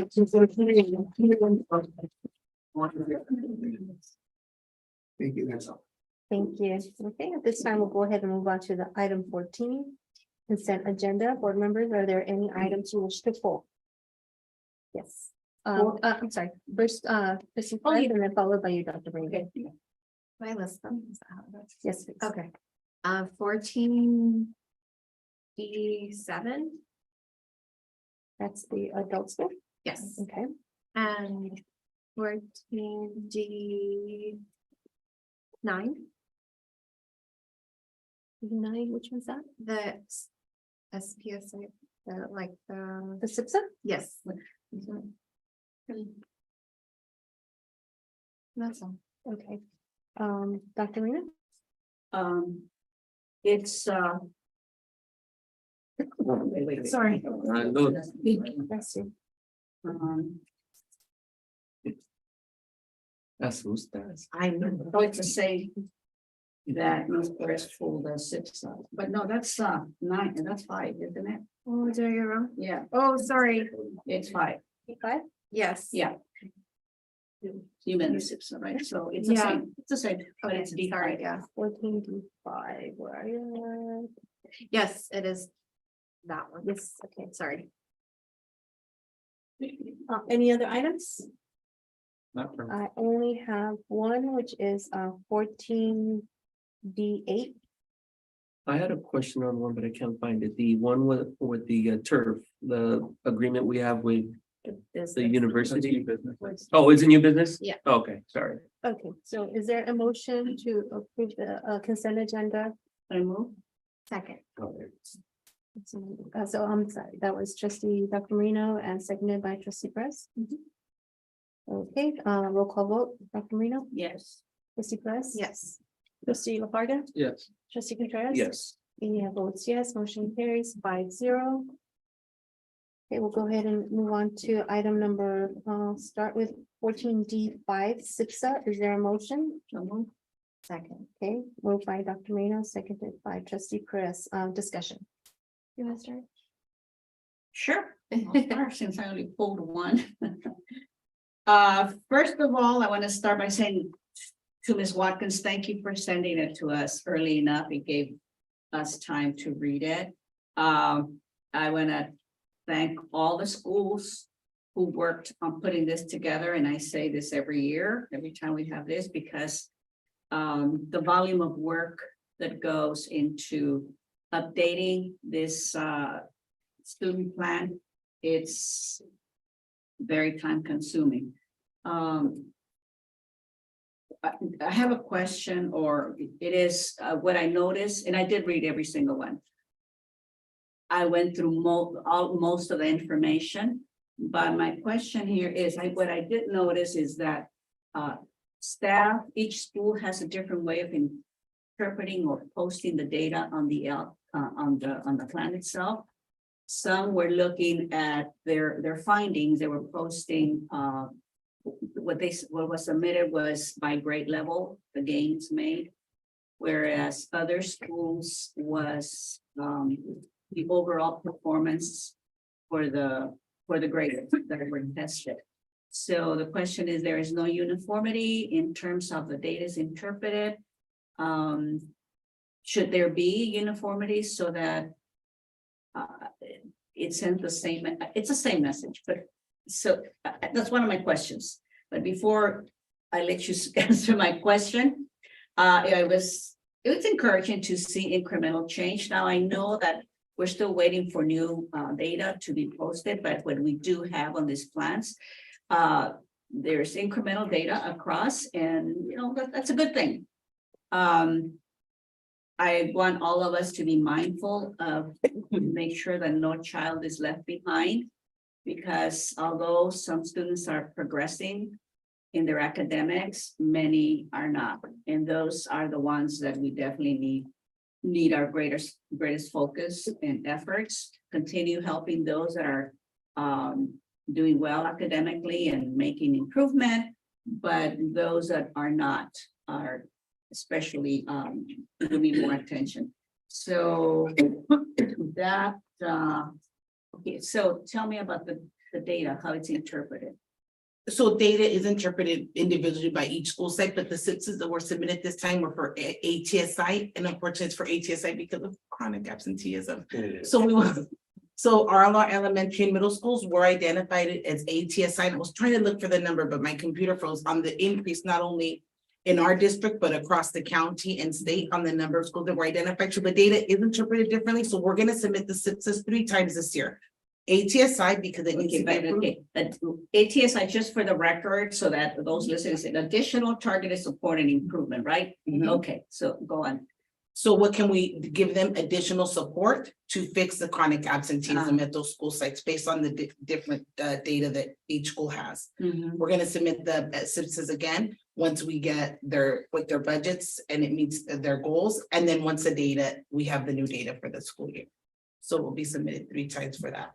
So each data is interpreted differently, but it is to meet the needs of each individual school. So some sites might have to focus more on math, some more on ELA. Some schools might have a higher percentage of English language learners, so they need to focus more on that data and that piece. So that's why each component is looked at differently. So they won't look exactly the same, but they should be looking at the same data, just analyzing it differently.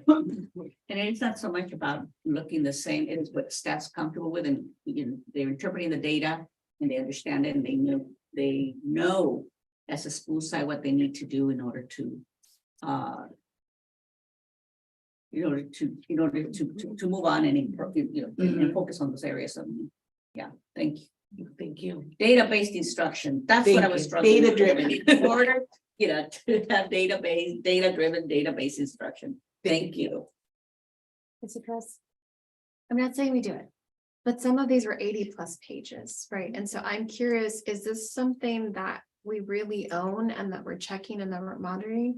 Or is it just like, okay, this is something I have to do, done, and I'm not gonna see it until next time? I'm just curious how we monitor these plans, because I'm like, this is a lot of pages, like principals have a lot on their plate. Do they actually look at, like, I'm just curious, like, how do they monitor it throughout the year?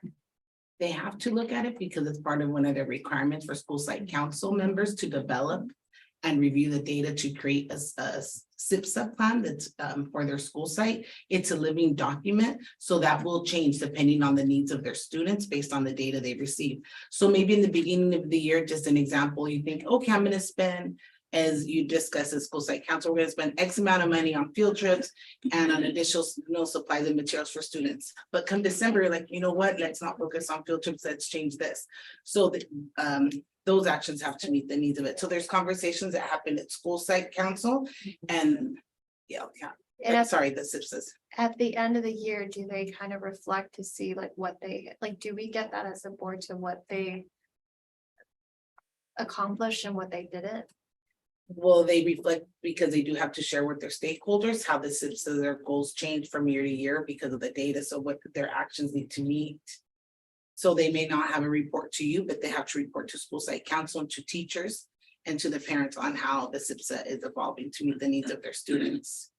If we can maybe look into that, Dr. Vegas, and I'm not speaking for the board, but I am curious to see, like, because I saw the plans, I'm like, this is a lot, right? And I'm sure they do, and I'm sure, but I want to know what, you know, it's not just a plan, like it's, like you said, it's a living document, but what happens after, right? But it's mandated, it's part of EDCO, they need to have the SIPSA.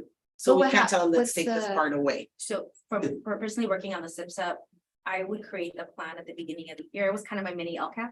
And it told me what my goals are, how I was gonna spend my money. If I was gonna spend it in Title I, it needed to be in my plan. It had to be approved by school site council. At the end of the year, I went back and reflected, if I had these actions towards this goal, were they effective? So when I build my next one, am I gonna allocate the same amount of funds to that action if it did not yield a result? Or do I need to increase it because now I need 2 sections of that?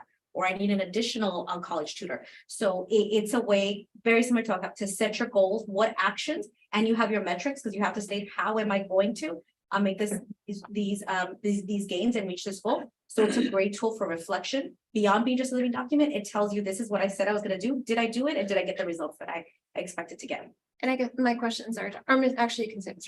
Well, see, if I may, I think what the process is ultimately the report, because it's an ongoing process. So as you're evaluating your last goals to create your new goals, looking at what worked and what didn't, so you can build on the successes and recreate what was working, but also address it and tweak it based on your student population and what comes in over the course of the year. So as you're evolving that document, your accountability ultimately comes to your school site council as you're reviewing that together, because you as a team are approving that and making those suggestions for what should be taking place. And that's actually really representative of each of those stakeholder groups at the school site level as to here's what needs to be done. Here's what we did in the past. Did this work? Did it not? We like this. We didn't like that.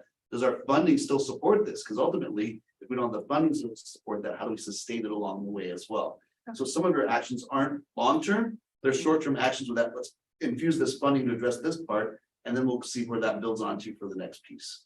I just wanted to make sure that that there was accountability piece, and this is just me learning, just because I want to make sure that there's, you know, the 3 checks and balances, right? That someone's checking to see, are they actually doing what they said they're going to do, and who's keeping them accountable? Because I haven't seen afterwards, so I just wanted to make sure. May I just ask, I was on school site council for 3 years, and this was our primary work. Okay. It really was, and the principal could not make decisions without the approval and then put parents on the school site council. So that's in part accountability. Yeah. But there was also opportunity to course correct, shift funding and do all those things. And I agree that it was to build on your success and then progress forward or goes forward as well. I think you just want to write at Rancho High School, we had a crosswalk between the LCAP, the SIPSA, and our WASC action plan. So WASC said these are the areas that are opportunities for growth. How is that reflected in our SIPSA? How are we addressing it? So it became one, instead of 3 different documents, we try to create the alignment so that the staff could see this is where we're going. This is how we're going to get there. And your accountability also comes into what we've talked about presenting tonight as far as your local indicators, because that's ultimately a report card you're being measured by. So if your actions aren't building towards that process, you're not really in alignment. You have to reset something to get to that point. Thank you, because I'm still learning, so I just wanted to say, I was like, I just want to make sure there's some accountability, so thank you for that, that's all, thank you. Any other questions? Just one real quick one for myself. I know that we have a document that creates the steps or the template that's on the. Yeah, so it's just the SARC and the comprehensive safety plan that gets translated into Spanish. So right now we have those two pieces and that's something that we started last year. Mhm. And I think we had one of those questions. So if they will be translated. No, I'm sorry. I apologize. My question is specifically to the SIPSA. So the SIPSA, will that be translated? Yes, it'll as be well? translated. And as soon as it's translated, our TOSA, Luis, who's stepping in as a supporting with the coordinator categorical, he will be responsible for getting those translation and ensuring that each site posts them on their website. So they have them in English and in Spanish. Thank you. And we're also trying to move to make sure that there's consistency of where you can find the Yes, same same tab, because yeah. sometimes I'm like, I don't see it, and I'll call school like, no, it's because you're not looking here, and then I'll look here, and then the other school. So we are providing more clarification so that it's consistent across Right, all to your schools. point, someone will have it under school site council, Mhm. someone will have it under parents, and then someone will have them under staff or Mhm. something. I'm just gonna under staff. Working on that. But and yeah, and if I could just add as well, I've attended some of the school site council meetings at El Rancho as a parent. And yes, they spend a lot of time on reviewing the SIPSAs and, giving comments. It's very thorough. Just wanted to add that as well. With that, if there's no further questions, we're ready to vote. Okay, Dr. Marino, Yes. Trustee Perez? Yes. Trustee LaFarga, Yes. Trustee Contreras? Yes. Mayor votes yes, motion carries 5-0. Item number 14D7, adult school, is there a motion? There's a second? Second. Okay, moved by Dr. Marino, seconded by Trustee Perez. Discussion. Oh, just a comment echoing what they were saying in public comment, aiming higher for sure. I was looking at, and I know we can't, funding and all this logistics, but I was looking at Whittier's courses. They have like parent education, they have cybersecurity, they have networking, they have accounting, like financial piece. And when I look at ours, I'm like, we're hitting the minimal piece, but I think we definitely need to aim higher. And if we can take, I don't know who that falls on, but we can take a look into that. Definitely, again, web design, WordPress, like people who want to create their own businesses online, you can create your own website. Like that's a skill that maybe they can attain. So it was just that, especially also the medical field that was brought up. Like, I think that's huge. Medical field, especially during COVID, it's so needed. So if we can just start looking into what are some courses that we can offer. And then my question, and I don't know who that goes to, have we done a survey to see what courses students and our community is interested in? I don't know who that is. So I will share that the plan this year was to start a computer programming course. Okay. However, they weren't able to get staff. So one of the things that we're doing is moving funds from this year to next year so that we can start that program. Okay. So there will be an increase in what will be offered that wasn't able to start now. But the surveys are conducted to see to get interest, and they also work with the consortium. It also can provide them resources. And maybe, I don't know if we can look into similar to what Mr. Contreras always mentions, right? Like the July 1st, like maybe just a survey there or some, what courses are you interested in, or partnering with the city? What does the community want? Because I know for me, I see these courses, I'm like, well, that's not what I need. But I would love to see some of these, like if I'm a new parent education, it's like mommy and me classes type of thing. And just think, outside the box, what else can we offer? And so maybe we can get some input from the community at that event or, elsewhere. That's all. Any other comments or questions? If not, I do have just one brief one. I have the same comment as far as the surveys, definitely trends, right? Mhm. Seeing trends. I know I've seen at other school districts, what they'll do is they'll have the adult education, a class at an elementary school. So for example, the parents that want to learn English, right? They have some classes at a school site, because their kids are there, so it's easy for them. It's just something to consider. And I believe that's how we started. So when we met Dr. Villegas, I think with the El Rancho, their adult school used to be the first floor of the A building at El Rancho High School. So they've moved a couple of locations, but that maybe like having a satellite kind of campus room, just just like maybe one class or something, that one. And then the other thing is I'm looking forward to the move. Because I think that, there's a lot of possibilities, definitely a lot of possibilities. And, those are great ideas that Trustee Perez shared. Having those again, I know I've said before, the banners that showcases, we're offering, that was a great idea about the X-ray technician. That's something that's like, people can have a career right away. But just highlighting those classes. I have seen that at Downey, they have the little accounting, be a clerk, be a, what do you call it? Not a clerk, no, what's the other one? Bookkeeper. Yeah, I'm sorry. You did say bookkeeper. Yeah, bookkeeper. So anyhow, those were my comments, and thank you for hearing us out, and thank you for validating community concerns, community input as well. Okay, with that, we'll go ahead and vote. Dr. Marino, Yes. trustee Perez, Yes. trustee Contreras, Yes. trustee LaFarga. Yes. Trivia votes yes, motion carries 5-0. We'll go ahead and move on to item number, what's the thing, 14D8. I'll move. Is there a second? Okay, moved by Mejia, seconded by Dr. Marino. Just the discussion that not really discussion, I just wanted to highlight this because it's a big one, for our students, and maybe just share a little bit about Think and how it's gonna be our new program. So for the. Think. The Think Together. So, Elementary, or the secondary, the- well, we're primarily focused with our TK through 5th grade students. They will be providing support for all our 8 elementary schools and our 6th graders at the 3 elementary schools. And we want to make sure we build that partnership to ensure that there's curriculum that enriches the school day, but that it's above and beyond the school day, not what they're seeing, that there's different activities. It is a long day for our kiddos. A 9-hour day sounds like a very long day. So there's different activities so that they're engaged, not only in the program, staying out of trouble, and have opportunities to do their homework as well. And they're being very responsible. If I can speak to the 6th grade piece. So for example, our summer school for intervention classes ends this Friday. Right, so some of our students will no longer be taking classes, but ELOP is from 12 o'clock to 5. So we've had a conversation about, hey, if we keep the hours 12 to 5, how many parents will we lose because now there's not a morning program? If we move it down early from 8 to 1, now the robotics kids and the accelerated math kids can join. So they're very responsive. They're surveying to see what is the best time. And what we're working on is, can we do something that's a little longer so it doesn't deter anybody from still participating? So they've been super responsive. I know that they were doing some esports already. They were doing some America's Test Kitchen. There's field trips built in. So we have not received any negative feedback. I've had a couple parents say, this is, like I shared earlier, this is a great opportunity because I can't drop off my kid for summer school and then pick them up at 12:20. So now that I can have my child stay, it's a possibility. Otherwise, they would just be.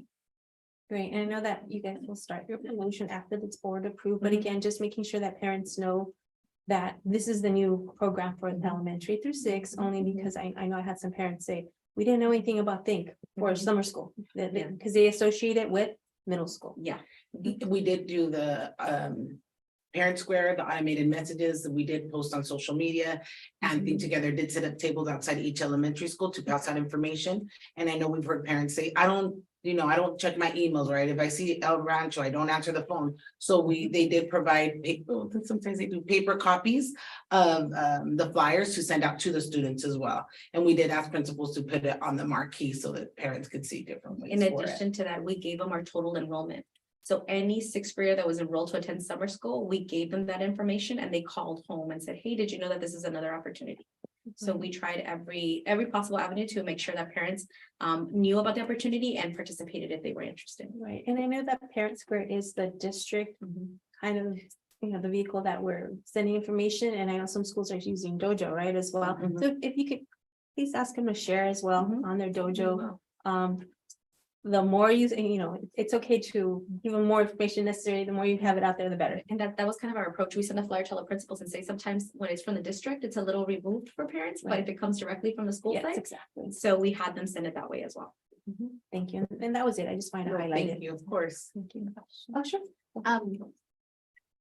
Is there, and I'm not saying that this, but one for this school year, sorry, let me take it back. Is there any partnership with the teachers and staff after school, given that our priority possibly for next year is academics because of our, lower scores? Is there any partnership with that not that they're saying they're not a tutoring company, but is there going to be any type of partnership or collaboration with teachers and staff, or is it primarily they're doing their thing based on their curriculum? So there is a tutoring component that happens. During this. So what they're able to provide help. So we're trying to do a better job is having Think Together have the awareness and resources of what the assignments are going to be, like if a big project is coming up or students need to study for a test, giving them that schedule ahead of time. So hey, 6th graders are going to come in and they're going to have a test on long division or algebraic expressions. And so that they know that's what I'm gonna have to support, or they're writing an essay on Hatchet. How can I help them with incorporating direct quotations? So having that a little bit more for communication, so when they show up, they're ready for that. Got it. Yeah, because I mean, what you were saying, 12 to 5, that means they have our kids for the majority of the day. I just want to make sure that, yes, the curriculum sounds amazing, but I want to make sure that they have the foundational skills ready. So that was all. Thank you. Thank you. Okay, with that, we go ahead and vote. Dr. Marino, Yes. trustee Press. Yes. Trustee Contreras, Yes. trustee LaFarga. Yes. Mejia votes yes, motion carries 5-0. Okay, we'll go ahead and move on to item 15, new business action items. Starting with item A1 from the superintendent's office. Approve engagement for services with Interquest Detection Canines of Los Angeles. Dr. Is there motion? Second? Second. Okay, moved by Dr. Marino, seconded by trustee LaFarga. Discussion and or comments on Dr. Vegas? This is one of those items that community we share with the community. We share with the community because what we're looking at is some level of deterrence for our students to increase the safety. And so having that there was been a history of this, of having canines in our campus in the past, and feedback from the administrators that it was very successful in helping it be a deterrence. And we got really positive input from the parents at the town hall. We are excited about having this opportunity for our secondary schools. So this is for middle schools and high schools, and primarily the high school, but it also includes the middle schools as well. So we're really looking forward to, if it is approved, to then developing some protocols and boundaries as to how we're going to actually execute this. Because it will require us to really have a good sense of when and how this will be executed. Thank you. Are there any questions or comments? Any discussion? Just a question. So how will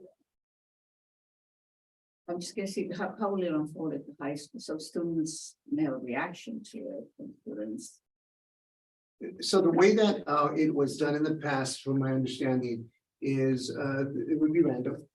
So they would come on certain days, unannounced. I guess, well, I'm sorry to cut you off, but every student should know that it's gonna happen. Absolutely. There will be a mass communication to all our students that this will be happening, and we'll make sure that they know. We want to make sure that we have lots of communication. As a matter of fact, the company has some materials that could help us with the communication aspect of it, so that we message it and people understand the purpose of it and how this is really intended to keep everyone safer. And for the parents as well, and as the date approaches when we'll have the first K-9 present, that parents are aware, at least for the first time, so that they know, because we'll put it out there, but many may not be informed, they might not know in advance.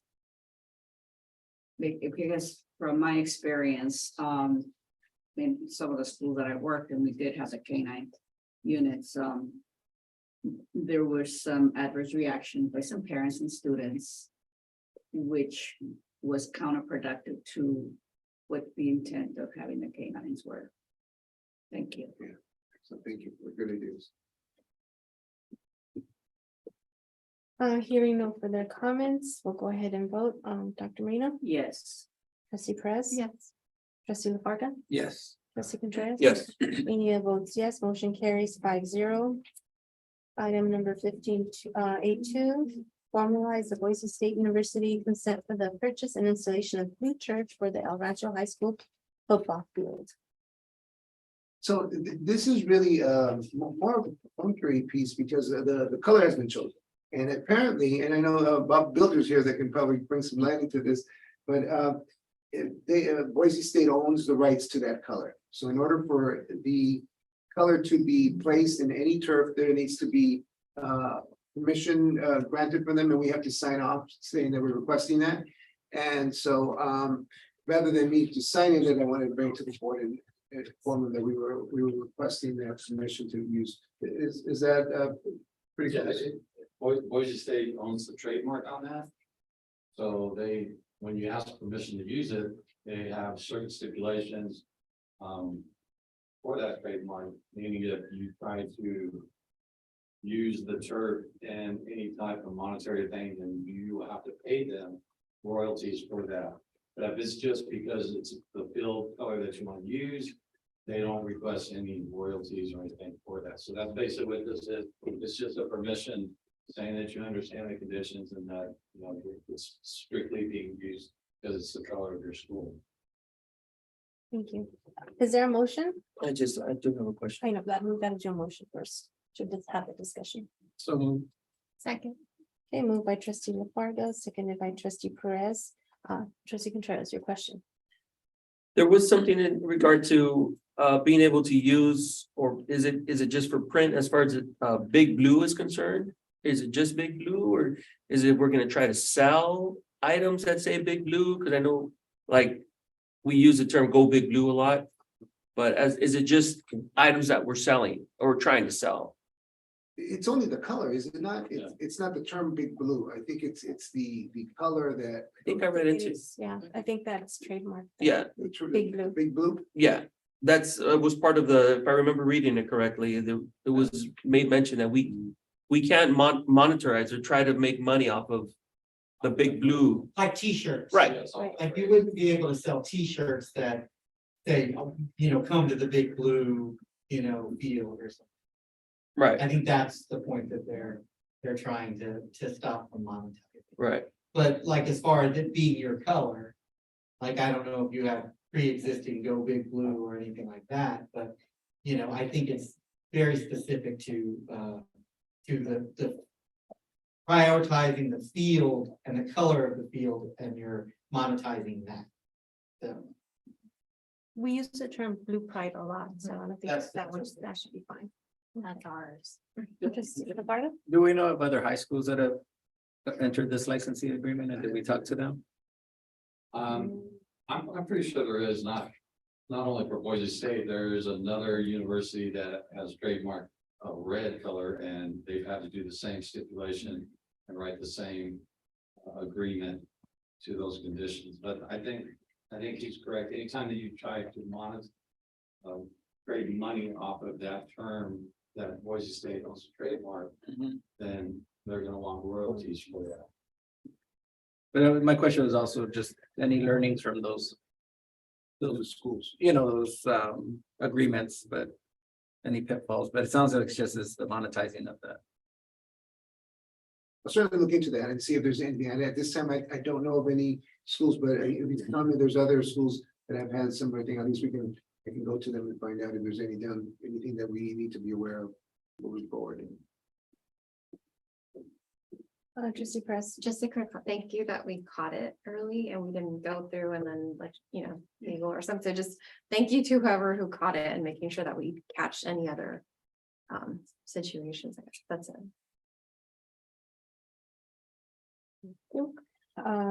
No further discussion. We'll go ahead and vote. Trustee LaFarga, Yes. trustee Contreras. Yes. Trustee Perez. Yes. Trustee Dr. Marino. Yes. And Mia votes yes, motion carries 5-0. Item 15.3, approval appointment of members to serve on the Citizens Bond Oversight Committee. Dr. Yates. Take it Yes, away. so, Oh, I'm so sorry. Motion? Is there a No. motion? Second. Thank you. Moved by Dr. Marino, seconded by trustee Perez. Go. yeah, and so I'm really excited about this possibility. We've had a couple of vacancies for some time, actually one for a long time. And so we went through a process, we had application process, and we had several candidates that were able to submit their application, and we had a really a competitive group of members that applied, and we had a committee, interviewed them. And for the parent, Adam Lara was the one that was being recommended by the committee, and for the business organization would be Jennifer Prado. Really, again, robust group of people, any one of them could have been a part of it as well. So we thank the people that submitted their application, but these were the ones that were selected. So we're really looking forward to working with our CBOC committee coming forward. We have some of them here today. Yeah, so we have one, yes. And who are the others that are? Well, the two that were selected were Jennifer Prado and Adam. But who are the others sitting on? So we have You have the names right now that we have, the full committee. You know, okay, Ken Cook, Ken Cook. Jorge Mata, Guadalupe Diaz. Remember that? The president. I know. There are others are escaping. That's too bad. Thank you. Christine Savera. No. You passed it. Yeah. Yeah. I will update the board to make sure they get the full names. Thank you. Well, I'm really happy to see that we have community members, engaged parents that want to serve on this committee. It's an important committee, and I'm happy that we're gonna have a full CBOC Yeah. committee. Finally. Yes, Dr. Aaron, go ahead. I want to say thank you to the parents, especially the last two that will be joining us, who have taken the leap of faith to get involved hands-on. Ms. Mejia and I both had the opportunity to be on the bond committee. Let me tell you, the work you do is critical. You may feel at times you don't have authority, you keep hearing over and over from people, but you can make a huge difference. You will attest to that, right, Ms. Mejia? Thanks to the bond committee, we are now breaking ground, safe and sound, and looking forward. So thank you so much for volunteering and again, putting your time into the district. It's all for the good of the students. Thank you. Yes, go ahead. I just want to say I commend you. I feel like a lot of people, I'm not saying it's easy, but it's easier to just sit on the podium and say, this is wrong, but to take action and be a part of the solution. I just want to commend that. I think that's a huge piece. That's why the community, that's why I love Pico, because we take ownership. We don't just let it be. We don't just complain. We take ownership. I just want to thank you for that. That's Any other comments?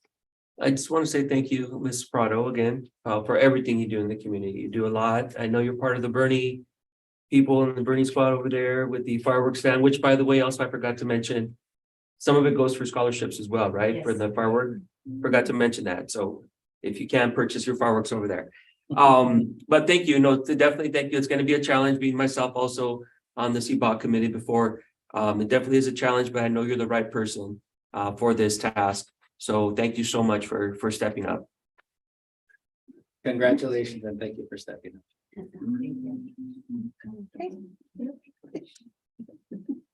Hearing no further discussion, we'll go ahead and vote. Dr. Marino? Yes. Trustee Perez? yes. Trustee La Farga? Yes. Trustee Contreras? Absolutely, yes. Mejia votes yes, motion carries unanimously, 5-0. Okay, we'll go on to item number 15A4, adopt resolution number 58, 2022-2023, declaring that board member Arlene Perez was absent from the May 18th, 2023 special board meeting in accordance with Education Code 35120. Is there a motion? Second. Okay, moved by Dr. Marino, seconded by Trustee Contreras. Any discussion? Hearing none, we'll go ahead and vote. Dr. Marino? Yes. Abstain. Abstain. Trustee La Farga? Yes. Trustee Contreras? Yes. Mejia votes yes, motion carries 4 yes, one abstention. We'll move on to item 15A5, adopt resolution number 59, 2022-2023, declaring the board member Dr. Teresa Marino was absent from the May 18th special board meeting in accordance with Education Code 35120. Is there a motion? So moved. Second. Okay, moved by Trustee La Farga, seconded by Trustee Contreras. Any discussion? Hearing none, we'll go ahead and vote. Dr. Marino? Abstain. Trustee Perez? Yes. Trustee La Farga? Yes. Trustee Contreras? Yes. Mejia votes yes, motion carries 4 yes, 1 abstention. Item number 15. May I, Ms. Mejia, Yes, may I ask a question? yes. Okay, this is the special board meeting that was initially the town hall. That I was, what I'm saying now, it turned into an absence from the board because it was changed to a special board meeting. I just wanted to be noted that initially it was a town hall meeting. But it was, the board reached consensus to have it as a special board meeting, thus the absence will reflect. That's all. Thank you. Thank you, and thank you for clarifying that the board did reach consensus for it to be a special meeting. Okay, item number 15A6. Receive first reading and adopt revised board bylaw 9200 limits of board member authority. Is there a motion? I move. Second. Okay, moved by Dr. Marina, seconded by trustee Perez. Is there any discussion? Hearing none, we'll go ahead and vote. Dr. Marino, Yes. trustee Perez. Yes. Trustee LaFarga, Yes. trustee Contreras. Yes. Mayor votes yes, motion carries 5-0. Item number 15A7, receive for first reading and adopt revised board bylaw 9270 conflict of interest. Is there a motion? So move. Second. Okay, moved by trustee LaFarga, seconded by trustee Contreras. Is there any discussion? Hearing none, we'll go ahead and vote. Trustee LaFarga, Yes. trustee Contreras. Yes. Trustee Perez. Yes. Trustee Dr. Marino. Yes. Motion carries 5-0. Item 15B1, approve the local control and accountability plan for the 2023-2024 school year. Is there a motion? So move. Second. Moved by trustee LaFarga, seconded by trustee Contreras. Is there discussion? I actually do have discussion. So I just wanted to request Dr. Villegas, if there's consensus with the board. I really do think that we should have some of the data disaggregated. I know that I had requested that before, and if there's consensus, not only by what I would like, but if there's consensus from the boards by show of thumbs up, if we can disaggregate the data, that way we could see the foster youth, low income, and foster youth, low income. Oh my God, is it EPP? I'm sorry? So low income ELs. and Yes, foster. and yes, thank you so much. So we can see, definitely segregated data is very important for me, and I think as it is for everyone. Then the other only comment that I have there is that, and it's kind of related to the item that we're gonna adopt later, as far as I know that we heard comments for additional SSOs, for, possibly bringing back some behavior techs and instructional aids, and just, I know that this is also a living document. So as funding is available, if we could please, and we've had requests from teachers, and we want to make sure that we validate, and they know the needs because they're the boots on the ground. So absolutely, if the funding is there, please, please, please, we want to see it come back to board for approval, for a revision, whatever it is. Is there any further discussion? Did the board reach consensus? I seen my thumbs up over here on the disaggregated data. So for the LCAP, Yes. it is, although it is a living document, if we wanted to change some of our actions and add or increase them, we would have to go through the whole process of meeting with our stakeholders again and to get it reapproved. So we go for the approval. If we get feedback or whatnot, we submit it again, but it's not like the SIPSA that those are living documents we get for approval. We would have to go through the entire process of meeting with our different stakeholders, our parents, teachers, administrators, and community members, get their feedback, do the survey, and to have those different. Right, but there was feedback during the LCAP process where the Yes. parents asked for this specifically. Oh, yes, and so we did take into consideration the feedback that they gave us, and if it can meet the needs of our unduplicated students, we try to take those into consideration on the questions they asked. Right, so again, I understand that for the UP, for the unduplicated students, but some of those actions were specific to. So since we have those actions and we exceeded, all we would do is exceed the estimated budget, and then we would provide a narrative that we decided to go from 3 to 5 or Yeah. from 20. Yeah. And the cost estimated, but we Yeah. spent this much because instead of having 5 SSOs, I'm making this number of 10 to meet the needs of our students. And we're Right, between that right, and the right. difference. Fully understand that there would be an amendment, and fully understood that Dr. Marino would like to see if there's consensus on that. If should budget be available? Was that the question that you were asking, was if everyone was in consensus on that second part? Yeah, is there consensus on that? Yeah, so there's consensus on that. Was there something else? No. Okay, so we'll go ahead and vote. Dr. Marino, Yes. trustee Perez? Yes. Trustee LaFarga, Yes. trustee Contreras? Yes. And here votes yes, motion carries 5-0. Item 15C1. Adopt resolution number 60/22/2023 to the for committed fund balance. Is there a motion? So move. Second. Okay, moved by trustee LaFarga, seconded by trustee Contreras. Is there any discussion? Hearing none, we'll go ahead and vote. Dr. Marino? Yes. Trustee Chris? Yes. Trustee Contreras? Yes.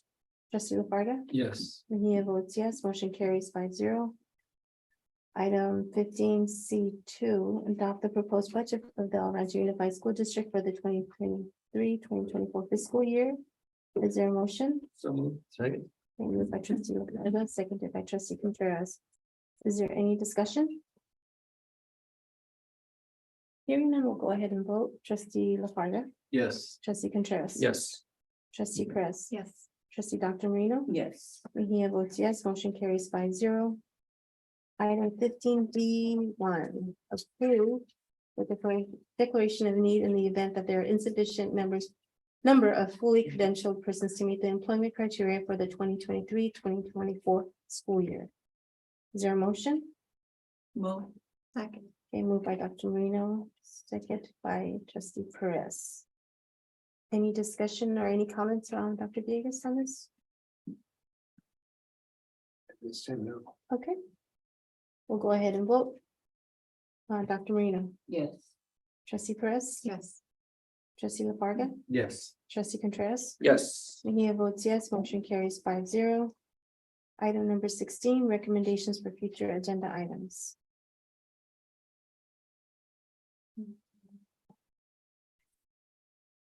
Trustee Contreras. I just have one, I don't know if it's a request. You know, in speaking with about the PTOs and their involvement in, you know, how awesome they are. Is there a way to have the PTOs or the PTAs work with the district in creating websites that are more parent-based websites, but still have school information coming through them, or is that something that they would have to create on their own? Well, being that essentially PT always a different entity. Yes. You know, we don't commingle. I'm sure we can provide with some guidance and support in general, but it wouldn't necessarily be something that we might be able to provide the link. Or like what the school, what the city does, they have do they have authority to share information that we may put out as a district? Yes, yeah, they can share. Similar to that? Yeah. If we can do that? Yeah. And then also there was made mention of, I know, President Mejia kind of caught herself saying, opportunity for adults to learn English. There's actually to learn Spanish. There's adults out there that want to learn Spanish and that may be interested. So there may be a group. I don't know if we can throw it out there and see if we can get you know, how many may be interested in learning Spanish because of, you know, the language, you know, the need to know Spanish now. There may be a good group of parents within our district that may want to learn Spanish. Yeah, that's very true. Thank you. That's all I have. Trustee Contreras, so I just want to make sure I have this clarified. Both of them are information items. One for the PTOs and PTAs as far as giving them support to repost. Yeah. Or like share more information, like. Yeah, because I understand that it's a different entity in itself. So yeah, I guess like kind of like what the city does, right? The city, Yeah. I guess, has our permission to share information. So I mean, coming from the PTO, I think if the PTO would want to establish, or the PTAs would want to establish a certain website, I think it would entice more parents to, because they know that it's a trusted source, basically. They'd want to join more and get more involved, which would help the school district also grow, you know, to get more parents involved. I'm just trying to find a way. May I make a recommendation? So maybe getting a list of all the PTO presidents, that way, that information, when we have something that we're sharing, it goes out to them, that you have the, whatever it is, like a JPEG of the image of whatever it is that we're sharing. Mhm. That way they can also share and repost, maybe something like that. Yeah, or The sharing I of guess the information. authority to share links, I mean, maybe. or- anyone can share and repost, but what I'm saying is like that way they have like the first information, like, hey, we're releasing this, can you help us promote this? But if you have all of the all the PTO presidents' information, like, Mhm. then that it's facilitated Yeah. that way. That's just their suggestion. Yeah, I don't know, and you may be able to answer, do we already work together with the district as? Unless you're part of the site councils or DAC, then no, not really. There is that missing link. I mean, unless you're like me, who's actively looking for that information, there is that missing link.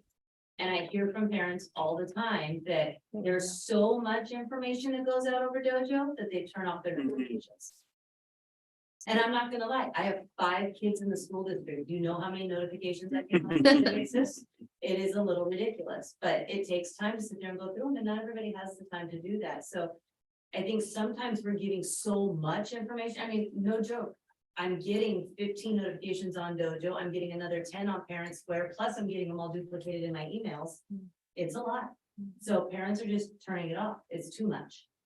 And I don't know where the balance is, honestly, but I think to try and get more parents involved, if we could get the district's help in getting like the websites going, a website, not a Facebook, not an Instagram, not a Twitter account, but an actual website that's for each PTO. You know what I mean? Here's Bernie's PTO, here is Rivera's PTO. If we could get the district to help, and also so that they're unified, so that they look similar.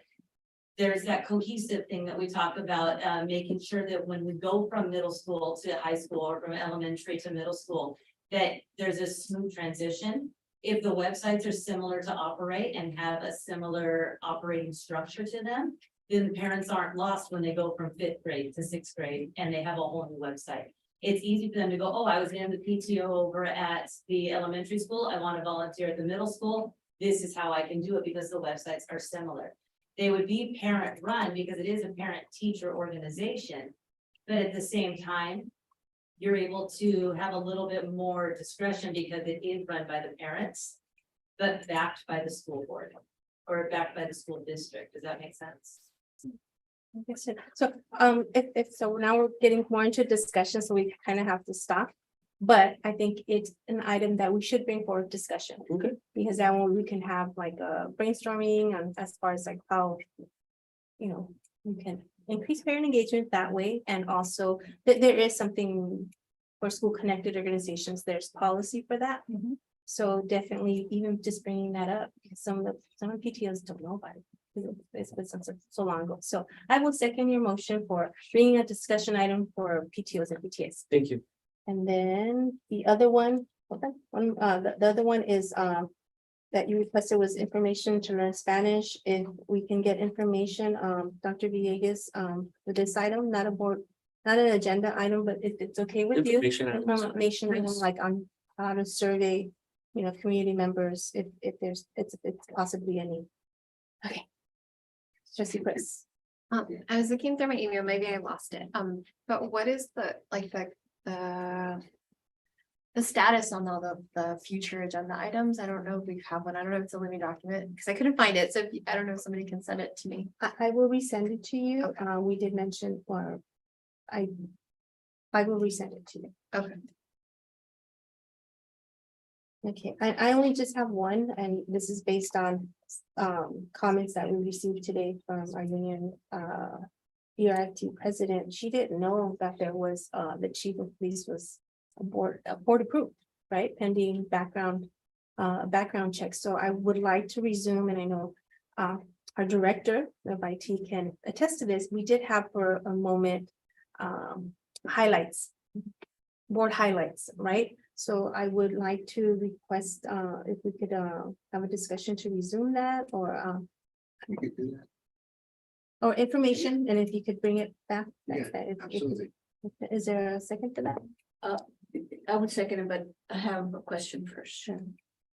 If it's, and maybe perhaps Mr. Sanchez can help. If it is not, if it's pending. Okay, if it's board approved, however, it's pending background investigation. If something should not check out and come back negative, then we would have to rescind that. Is that what's the right word to use for the applicant? If we put it out there that in I don't know, was the name It was disclosed already? The board approved it the last meeting. Right, but it's pending board investigation, so if they investigate, if there's something in the investigation that will prevent this individual from, or any individual from, actually coming on board, we would have to refly it. That would not be very helpful for, I mean, I don't know, if they've been in litigation for name, defamation or whatever it is. I can see when it's board approved and it's a clean process, hey, like the CBO. We have the board approved the CBO, the director of technology was approved, there were, it was done. But this is still in process, so that's my question. Yeah, and I apologize. I understand that you have a question. Can we answer that afterwards? Because then we're going off topic. And I understand it's a very, very, very valid question and very important. And we would like an answer for that. But can we put it as a future agenda item if it's still a question? That's my other question. Well, that's why I requested as to get approval and have discussion. I think it's bringing less back specific, the agenda item was to Yes. bring back the I springing, board highlights. that was my, yes, my request. But we can talk. So is it a board agenda item or? I wanted to do a board agenda item, that way the whole, again, it wasn't just directed by me, and this is for future agenda Mhm. items, so I'm okay having it as a discussion, if you guys wanna vote on having a highlights, I think it's important. No, for oh, the- yes, I'm sorry, then, yes. That, I mean, yeah, it was specific to the Oh. highlights of, Okay. It was Highlights. just about, it was, Oh, yeah, it was, okay, that no. was an example of like something that. An that was example, important, okay. Right, okay. that was an important position, All right, so it's an example, it wasn't about bringing him up and highlighting him right now, just in general. got it. Okay, then I second that. Okay, thank you. And I went off topic, but I'm not the first. That's okay. I'm not the And person that's- that's guilty of and this that's- diet. and that's Okay, okay. we'll all go off And topic. that's okay, that's okay. Okay, any other future agenda items? Hearing none, we'll go ahead and we're gonna adjourn back to closed session. Thank you very much for whoever is online and for those that came to our meeting in person. Appreciate you. Thank you. So there's